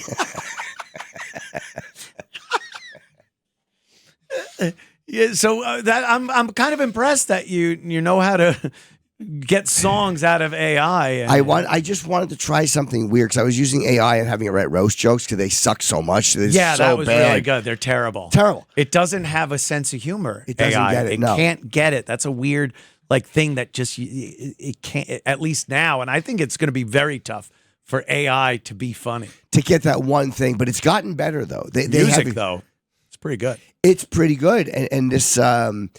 I love the end of this song, but people always ask me about it. Anyway, I was going to call it that, but I didn't. I kind of wish I had. Yeah. But Jim Norton Can't Save You has my name in it, so it's easier. Yeah, you got to have your name in there. It's easier, and people potential guests won't go like, really? Call me stupid? That's in a weird way, because I just watched the end of the Neil deGrasse Tyson one, and it's playing Good Luck Stupid, but it's showing pictures of me and Neil. And I'm like, I'm not calling him stupid. Yeah, he's not obviously. stupid. Well, I think people would know who the stupid one is. Yes, of course. In that picture. We'll take a quick break. Yes. And then we will return. And make love. Yes, and make love with the airplane. I love kissing my hand and patting. Oh God, that's going to annoy me all week. I'm going to do it tomorrow. Yeah. I'm going to do it tomorrow. Good luck. Fly, baby, fly. Ugh. Ugh, what a fruit. Rosie O'Donnell. I have a quick clip of Rosie. She's nuts. I mean, I don't know. Do you have a relationship with her in any way, shape, or form? I know her casually. She's always been very nice to me. She's been very nice to you. And believe me, when I saw this and I heard the sound and everything, and I talk about her, I was wondering, like, okay, I'm gonna have Jimmy on. I don't want to rock the boat with any of Jimmy's relationships. But no, it's all right. She's in Ireland now, for God's sake. I don't know her well. The last time I saw her was a few years ago at a UFC event. I said hi to her. Who was she fighting? I'm just glad you didn't do something else with those letters.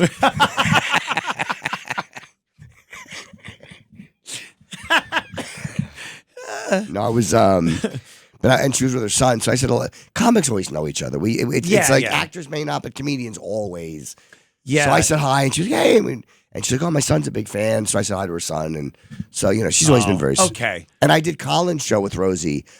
The week she came out, or the month she came out, this was when we did the Colin Quinn show before Tough Crowd. It was 3 live episodes on NBC. We done at the SNL stage. and Rosie was in one of them, and she was in the sketch. Oh, okay. So yeah, so I've only interacted with her a few times. I don't know her well at all, but she's always been she's sweet. nuts. That's what I think. Yeah, that's fair. I didn't know because earlier in the show, I did a quick break on the fact that she has some kind of relationship with Lyle Menendez. What's his name? Lyle Menendez. Oh, okay. Of course, the Menendez brothers, they murdered their I love the father, though. He understood what gladiators did. Oh, boy, did he ever. Do you think they were abused by the dad? Like, yeah, I probably do. mentally, but physically, sexually? Maybe a little bit. Yeah. But either way, I think they're terrible. I mean, they literally did just plan to shoot their parents in cold blood and keep the money and buy sports cars. Right. Yeah. It's there's too many instances where that happens and then they go, well, I was abused, so it justifies everything. It's like, man, a premeditated murder. Yeah, you might have both a problem your there. parents with shotguns. You weren't scared of your mother. Yeah. Well, Stop they were pissed at her because she didn't do anything and knew that the dad was abusing them or something. I don't know, but apparently the jury wasn't swayed because they got life in prison. Yeah, they're trying to. The documentary just came out and they're trying to get their sentence redone and well, it's going to be reheard. You think it? Well, it's going to be reheard, but do you think they'll actually get less time or time served and be released? Well, Gil Garcon, I think was, or no, not Gil, something Garcon, whatever his name was, the old prosecutor in L.A. who sucked. He was soft on crime. He was awful. Gascon. And he said yes, that they should be resentenced. Then the new guy comes and he's like, wants the death penalty for people. And he's like, nope, it's not happening. And then a judge just said we're going to re-sentence them. Okay. But I don't know what they're going to get. Yeah, see what happens. I don't know. Because they've been in there, 30 years? Something like that? Over 30 years? 35 years. maybe? Yeah, it's been a long time. Yeah. Yeah, they were very naughty boys. So Rosie sparked up a relationship and visited him and she actually said it's the first straight man I've ever loved. So really weird, but I don't know. I always thought any of the women that have relationships, even pen pal with a convict, especially murderers, they're weird. They gotta be you gotta be out of your mind. Dude, the Night Stalker with his rotting teeth, who raped and murdered people and hit them with a lamp, he was getting girls sending him gushing pictures. That makes you feel bad when you can't get a date. When I was swiping on Tinder, getting nothing, I'm like, all I had to do is bludgeon an old lady. Yeah, it's a little disheartening. It is. But those women are just busted. They're just crazy. broken They're women. nuts. And I don't know, I think Rosie falls into that category. She seems like a very miserable person. But is it a love thing with him, or is it just that I love this guy? And it's not like a sexual or relationship thing. No, I can't imagine that. Yeah. But even so, it's just weird getting this close relationship with somebody in prison for murder. Yeah. But that was just one thing. The other thing is the fact that she went to Ireland. Yes, she did. I guess she's got grandparents. I don't know what the rules are for Ireland, but you can't just go there and go, I want to be live here now. But she has grandparents that are from Ireland. And I guess if you can trace your heritage back not too far to genuine Irish people, you're allowed some type of citizenship. Oh, really? There. Yeah, so she's trying to get that done. But she's her thing of leaving America was that she's sick of, obviously she hates Trump, but I think that's even a personal thing. She's taking it very personal, but he called her a slob. He did, yeah. The world was watching that debate. That's right. When he said, just Rosie O'Donnell, she's a slob. So she took it personally, but would you leave the country because this guy that talked crap about you is the president? No, I wouldn't. I'd be happy anybody recognized me. No. And I'd ask him for a picture. I wouldn't care. Trump calls me a slob. He did. He did. I have that as a badge of honor. But it was before he was president. How much does she have money-wise? I guess she has a lot of money. She's got to be doing well. Yeah, she had that talk show that was that went on for forever. so long. She made a ton of money. Yeah, she was good at it, too, before Ellen came along. Yeah, that bitch. Yeah, I met her once. I liked that she made people do the white glove test when they weren't dusting properly. Yeah. She would have people chew gum because her breath stunk. I kind of like Ellen. She's was such not a wretch. nice boss. No, she sucked. I love it. And, she'd come out with the dumb dance, and everyone's like, oh, Ellen, she's so nice. She was ruthless behind the scenes. Yeah, exactly. A bunch of, diabetic fat housewives dancing along to her dumb song. Meanwhile, she's spitting on people in the green room. firing Tic Tacs into people's mouth. Oh, I love it. Here, chew some gum. Stink. Yeah, some guy's got AZT breath. Some line producer fruit. Yeah, Rosie was doing good. And it was like, I think people knew she was lesbian. Sure. But she didn't come out and say it. She put on that whole fake thing. Cutie patootie, yeah, Tom Cruise. Yeah, Tom Cruise and everything. And the housewives ate it up. And then she kind of turned she was very bitter. I think there were accusations on her set, too, that she was a little bit of a beast behind the scenes. Tom Selleck, that was the moment the that gun did it for her. thing. Yeah. Yes. People get so caught up in a real life argument with someone, and it was just a weird tone for what she does. Yeah. And people are like, what are you doing? Like, who cares? He's there to promote something. Who cares? Yeah, she went after him about the Second Amendment. Yep. He didn't back down. No. And it was weird because it was such a lighthearted show. I got my koosh balls. I'll throw them at you. Why do you have guns? Who's that, Voss? Yeah. Well, she kind of sounds like that these days. She's just very, she's a downer. Yeah. She's a downer now. She was difficult at SiriusXM when they hired her to do the show. Of course they hired and her. she was there for a while and then stopped doing her show. Her producers were hosting her show for months because she wasn't getting any of the sponsors that she used to have from the talk show. Oh, okay. And when she went from the talk show to The View to SiriusXM. Yeah. And I forgot she did The View. Yeah. She did it like for one season or something. Yeah. Was that it? She made big news on that show when she was on. Look at us little hens we are. Yeah, little hens. How long was she on? What happened? Oh, for Pete's sake, Anthony, My you're goodness. lying. Oh, how the time flies. That was good. I think the best view, though, was... Feel free to set the doorway to this room on fire. 3 old bags. They're locking it now. Yeah, well, I wanted to get to the fact that screw her because she's bad-mouthing the United States of America. And here she is talking about when she might return, what her criteria might be.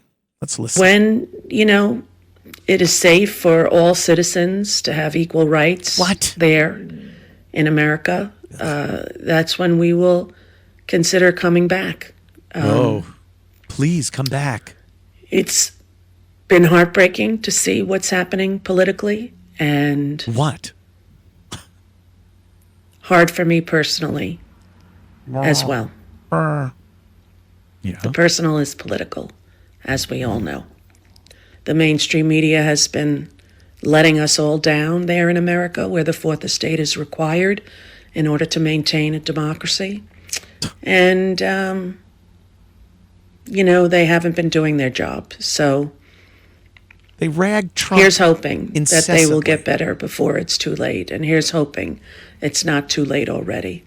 I encourage everyone to stand up, to use their voice, to protest, to demand what? What is this? that we follow the Constitution in our country. She just goes on social media from Ireland And not a starts- king. All right. Not a man. Not a king. It's not a king. And we don't have cruelty as cruelty. part of our governing style. So doling the tax All money. right, All right, then. shut up, Hold, Rosie. please. Shut up. Turn her Hold, off. please. I can't stand her. You let her get to you. I do. Because it's like... Take it easy, Philly. What? What, Philly? What, your brother, whatever happened there. And he just gets angry again. That scumbag cousin of yours. Phil, take it easy. Phil.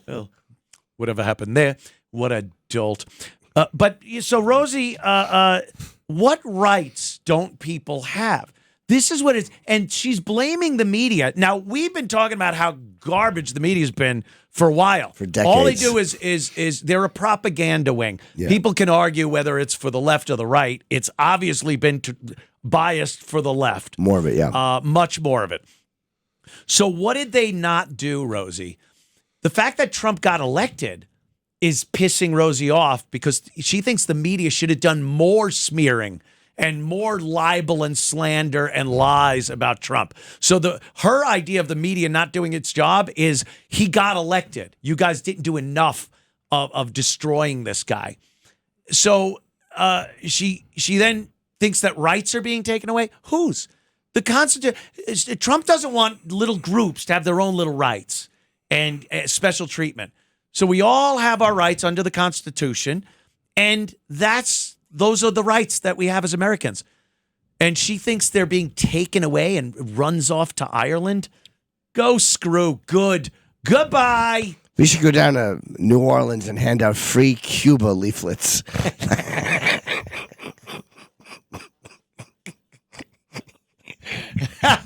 Okay. I get it.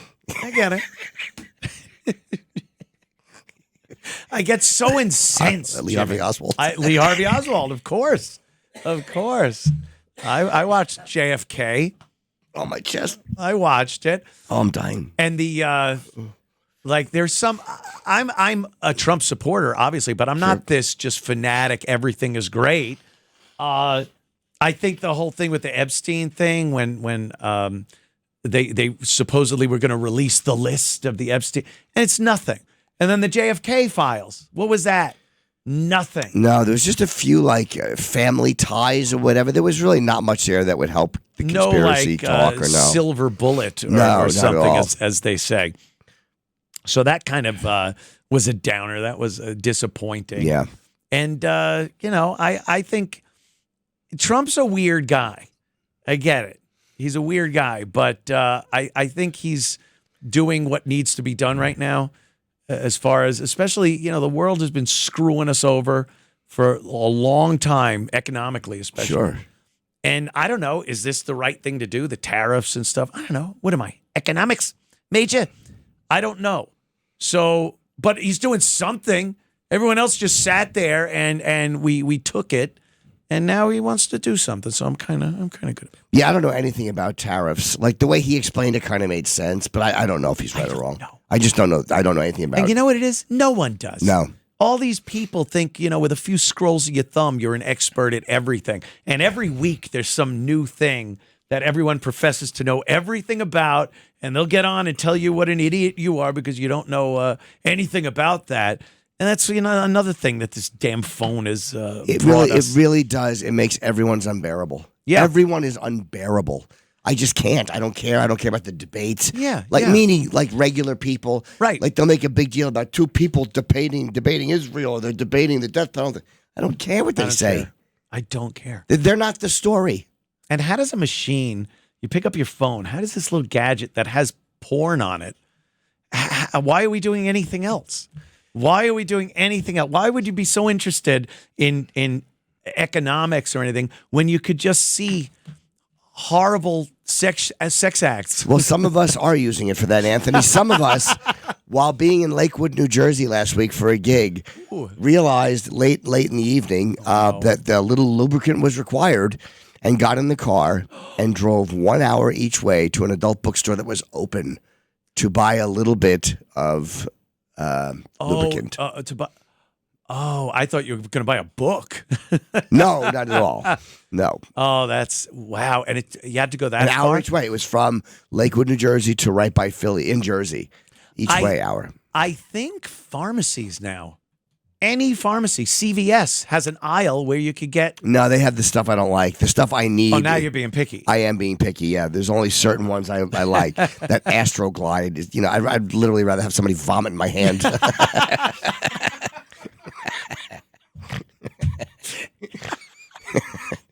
That seems like a weird thing to be, especially if you're in a pinch there and you got to drive an hour. It would be like, whatever. Because once you're done, you're not. I know, but you're just going to feel like the piece of garbage you are, dude. It's even worse because then you have to take the towel and you can still feel it on you when you're trying to doze off. It's just got that slippery feeling. It's pretty awful. I would gather. But I drove an hour each way to do it. See, I do that stuff on my phone. Yeah, that's my point. You've always had kind of an issue. Yes, I have with that. Very dirty boy. The spending hours on end. Oh. And then upon completion, it's like, why did I waste that much time? Absolutely doing this. I'm garbage. Sure. Why didn't I just use butter for my toast? That would be so much faster. Would have tasted better.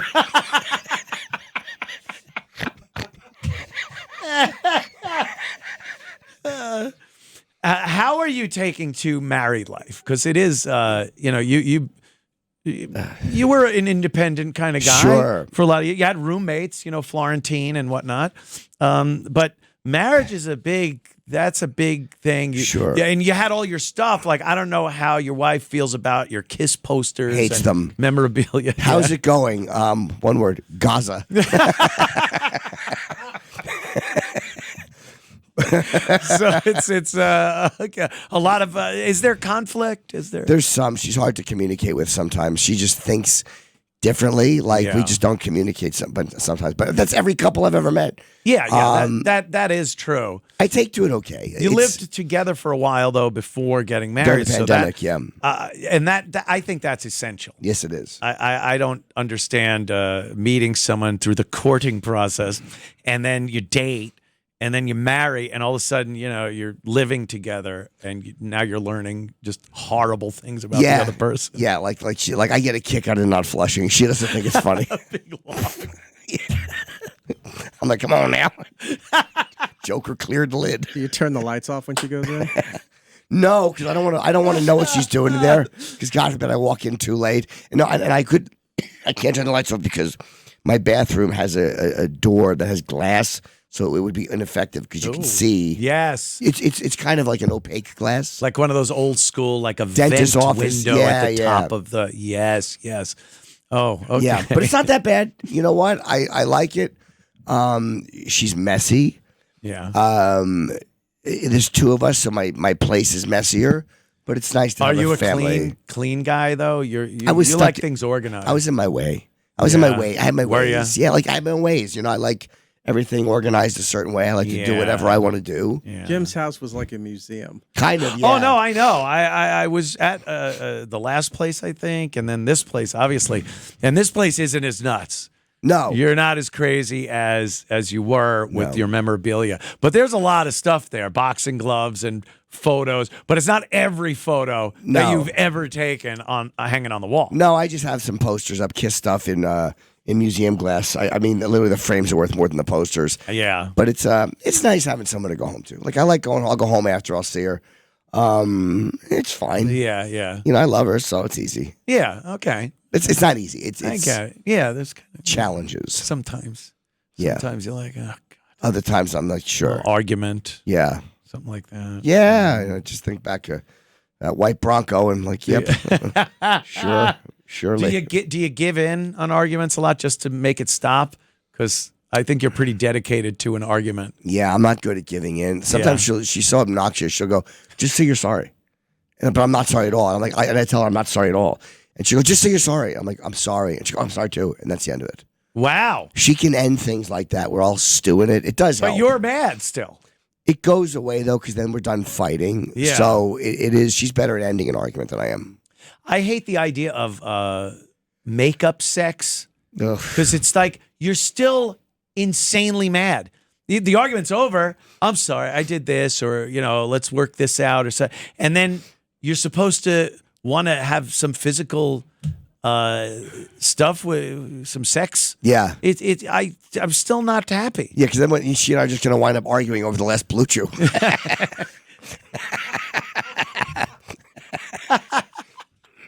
Must be on your night table in a Pez dispenser. Your turn. Yeah, but no, I'm not big on makeup sex either, to be honest with you. Yeah.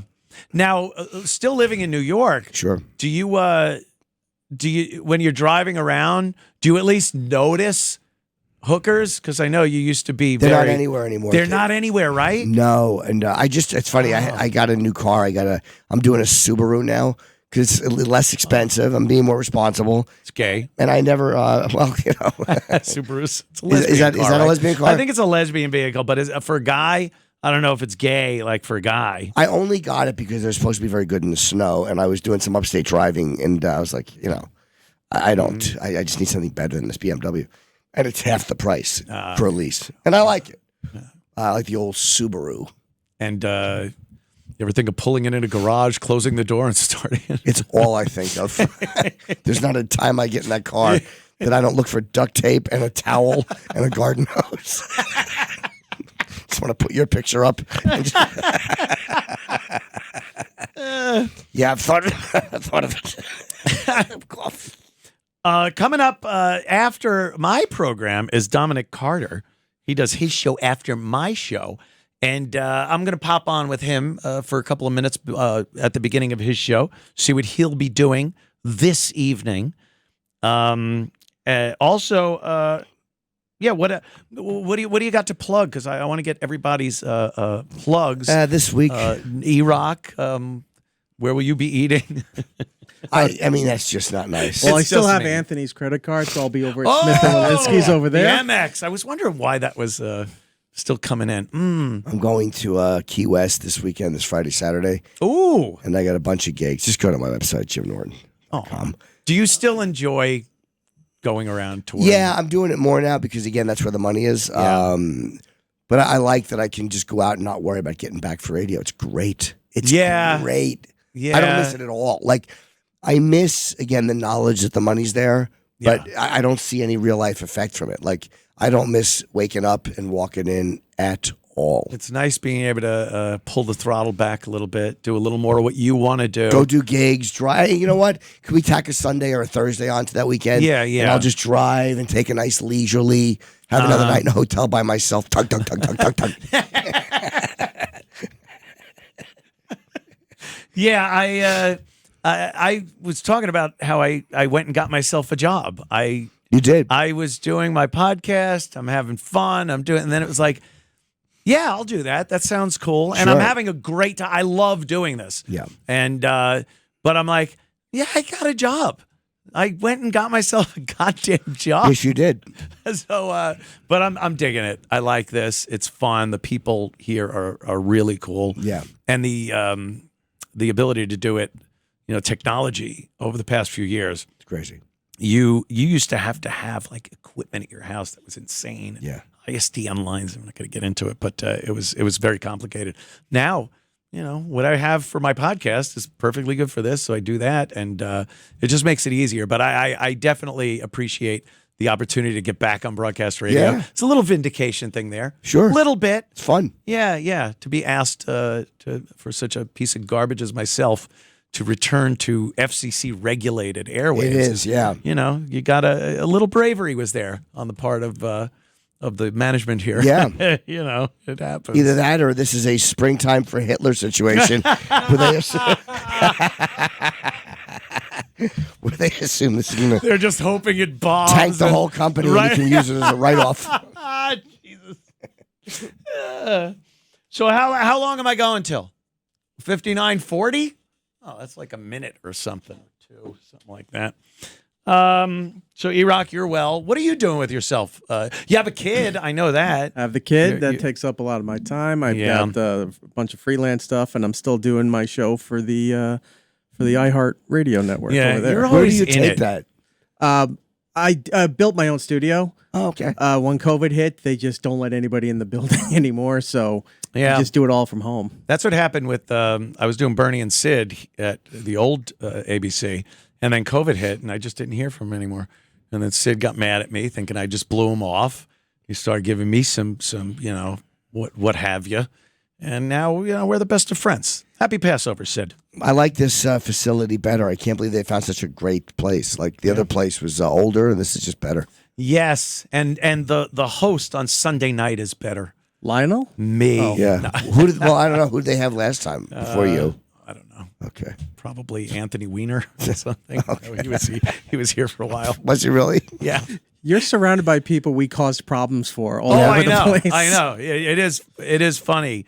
But Anthony. Is he Once good? I realized they had him on, I'm like, I got to be a shoo-in. I'm not that bad. Is he good on the radio? I don't know. He's a pretty smart guy. I never listened to him. Okay. How smart can you be if you're texting children? Well, look, as they say, the smartest people make questionable mistakes.